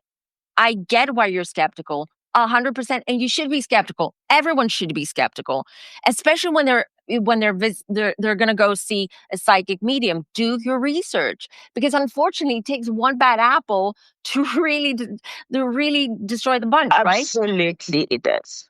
So I get it, but if you want to contact me in private and we can chat, I'm more than welcome to give you some time and maybe show you how I work. But when I'm being tested, I get blocked and I'm not going to do it. Yeah, because you don't believe. You want her to prove to you because you don't believe. So it's not going to work that way. And she's closed off as well because she doesn't believe, right? So that's the thing. That's what I mean. I'm blocked because she's blocked off because she's like, I'm skeptical. So it's different, but I'm more than welcome to answer any questions, everything, just reach out to me. I'm happy to. Privately. I get out of time, but just to clear it up, I wasn't trying to test, but I'm just saying that I'm scared, I'm scared. I'm skeptical. I don't know. I'm like, let me just test it out because I don't really engage. But I'm just trying. I'm like, I'm here. I love her. I see her appearing a lot on Kempire, and people have like open conversation. Let me just call in and just like, hey, what's up? Can you test anything? I'm just like testing waters, but it's a scary waters because you're doing a little bit differently than what I'm used to. Even those people, it's scary. It's scary because it's like, just don't go until you know what's up. I wasn't trying to test. I'm just like saying, I'm scared. I want to explore, but I'm scared. So I'm more than happy to answer all your questions when we have time and just to put you at ease. I'm very happy and I want to do that. And I want to be challenged. That's okay. How we grow. That's how we learn about ourselves, being challenged. So reach out to me and I'll get back to you. Okay. Thank you so much. Enjoy your night. Thanks, Kempire. Good night. Bye. Bye. I don't like to be challenged, and I'm a Taurus. Just want to put that out there. Turtle says, I'm a Sag sun, Pisces moon, and Aries rising. Looking to make a career change, but unsure of timing and which industry. Appreciate your advice. That needs a reading. Yeah. You guys have to understand these questions have to be very, because you want an expansive conversation about, literally, we were just talking about some of the services that you provide. This is not just she's booked out to whenever, 3 months from now. She doesn't need to work. The reason why we're saying this is because this would end up being an hour-long conversation for you to kind of get more information on where you're at, your birth chart, all of that stuff. So that's a very deep conversation that you're asking here. Yeah. Yeah. Because now we've gone from dating to, and I get it, you guys, you've got a psychic medium here. You've got someone, you're going to ask the questions. I'm with you and I'm more than happy to answer them. But some of them, it's just not a cookie cutter answer that I can give you. It literally, I have to, and because I work with energies and I read people, I want to have a session with you where you're open and I'm reading you and I'll read you to fill. I'll give it to you all. But it's a little bit hard because now we're also stressing. We have to move fast. It's a lie. My fault. Yeah, it's your fault. It's always your fault. It's always your fault. But thank you so much, Turtle, for the super chat. NYCMP 1A. I don't know if I'm understanding this. L1AM Aqua Gemini. Will the past issues in Tennessee continue to cripple my career or finally lift? Is the future of my career safe, grow, or dissolve because of the Tennessee Nursing Board? I miss my sons. I don't know do you understand this? No, I think there are 3 questions in one. Yeah. I think she just wants some kind of message, or they want. I don't know if this is a woman, Yeah, but okay, she wants some kind of message regarding Aqua Gemini. What's now one? Let me see if I can get something for you real quick. Well, the past issues in Tennessee continue to curb my career. Finally lift. Do you have some kind of like health issue? Why do I keep picking that up? Is there? Do you have some kind of? And it feels chronic as well to dissolve because it's this. I need. I don't know. I mean, no, this definitely sounds complicated. It's complicated and sensitive, and I don't want to, not because I want to, but I don't want to do it publicly. Yeah. Keith, thank you so much. And thank you, NYC, for the super chat. Keith says, at this point, Virgos need an apology from Kempire like Monique needs one from Tyler Perry. And guess what? God. Like Tyler Perry said, you ain't getting one. Chocolate Soul, thank you so much for being a member. Libra Sun, Sagittarius Rising, Aries Moon. I have questions about finances and retirement. Again, that's not a question. So book a reading. Again, okay? I think we've done quite a few free readings for everyone. There's one last caller behind the scenes that's been waiting patiently. We're going to bring Deltoria up, and Deltoria will be the last caller. All right. But we appreciate everyone liking the video, sharing the video, booking a reading. Some people have already reached out. If you want further details, again, I get it. You want a cookie cutter answer that's going to solve the rest of your life. But if you want a quality life, you need quality time. Okay. Speaking of Tyler Perry, we don't want quickness. We want quality. Okay. All right. So, Toria, what did you want to ask Fem Tarot? Hi. So I just wanted to ask because I know that you said a couple of times that it's going to be hard for everybody in these next few months. Mm-hmm. For me, I recently finished my master's degree in systems engineering. Wow. I just got offered a contract position with a government agency in the midst of, I live in Maryland with everything that's going on. Wow. And I still feel, no matter what I accomplish, I don't feel happy. And I want to know if that's going to change at some point. I keep going after more and more goals and achieving them. But I just want to know, is there going to be like just a sense of like happiness at some point? I'm going to ask you a personal question. You don't need to answer it if you don't want to. You can send me a quick DM if you want. But how's your relationship with your mother, or how was your relationship with your mother when you were younger? It's bad.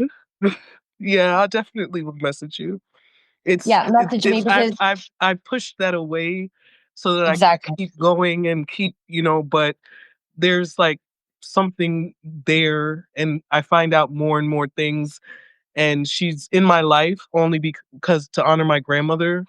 Yeah. Because my grandmother, I loved her, and she's, knows everything that happened, but she's like, at least just to be nice, give her that love as a mother, but it's very hard. So yeah, it's like a ghost in my life. So do you see where I'm going with this? Because I don't want to get too personal, but there's a connection, how you feel to your mom and things that you've experienced when you were younger, which are blocking you, and you're blocking yourself because you wanted to DM me.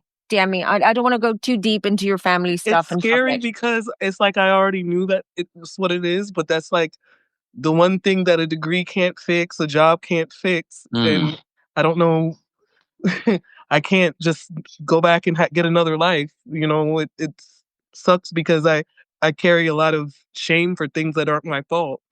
I know. But I think there's a reason why you're here today. And I just said one word to you, Mom. That is going to open a box inside you. This is going to open something inside you. You need to work on that. Heal from that. Okay? Heal from that, and you will see how your life is going to transform. There's a lot there when it comes to your mom that needs addressing or healing. And sometimes blocking. Sorry. And blocking. No, it's true. Yo, I'm Jamaican, Kempire. Oh, more. There you go. Deltoria, what I look psychically, what I got, I'm not psychic. No. But what I got from that, we need to start normalizing. Yes, although these folks are your family and your parents, doesn't mean that they have to be in your life, especially if they're deterring you from being happy. You did not come to this life to be unhappy. So if that's deterring you from being happy, you know what to do. Oh my gosh. Thank you so much, Kempire. Thank you so much, you guys. Thank you. Thank you, Deltoria. Take care. All right. Whew. That was very heavy for me. But I appreciate you taking, because I know it's very late in Greece. So everyone, a round of applause for Fem Tarot. Thank you. But we always do that when we do these live readings. But thank you all for the super chats, for calling in, for asking your questions. Again, if you want more in-depth reading or conversation, a better understanding, it's better to book a reading. And if you can't get one with Fem Tarot, you'll get one when I'm sure she can recommend some people to, or just wait. Sometimes it's worth waiting. Stop rushing. Yeah, I can recommend, and also have a waiting list if you want to be on it. You guys, it's worth the wait. But if you cannot wait, then I have someone that I'm working with, and I trust her. She's amazing. So there you go. Book a reading today or get a crystal today. All that information on Fem Tarot, including her YouTube channel, will be available in the description. I want to say thank you so much to Fem Tarot. Thank you so much to our King's Guards. Thank you so much to our channel members. That was a little perk. It's not always a perk, a part of the membership, but that was a perk for our members today to get the call-in link exclusively. Become a member today at teamkempire.com/join. Join our Club Kempire podcast subscription on Apple. Get a little something for your skin. Buttah is available. The discount is available in the description. Thank you to our subscribers. Thank you to those of you that are watching the replay of this. Go head on over to Fem Tarot's YouTube channel. You are going to be redirected after this live to her live on Sunday. Fem Tarot, what's coming up for you this Sunday? So this Sunday, usually on Sundays, I do lives where we talk about pop culture and what's been happening in the news, and then we just talk about all that. But this Sunday, what I'm going to be doing is, you've probably heard about the power grids, or what is supposed to be power grids that they found under the pyramids of Giza. Mm-mm. Well, we're going to be investigating around that, because I want to do more of these mysteries. And I might even talk this Sunday as well as with the mermaids. You've heard on TikTok the whole thing with the mermaids? No. Okay, there's a whole lore on TikTok about mermaids exist, and the elites eat mermaids, and there are secret sort of events that the elites do where they eat mermaids, and there is actually a place where they breed mermaids, blah, blah, blah. There's a whole thing. So I'm looking at all these weird TikTok stories.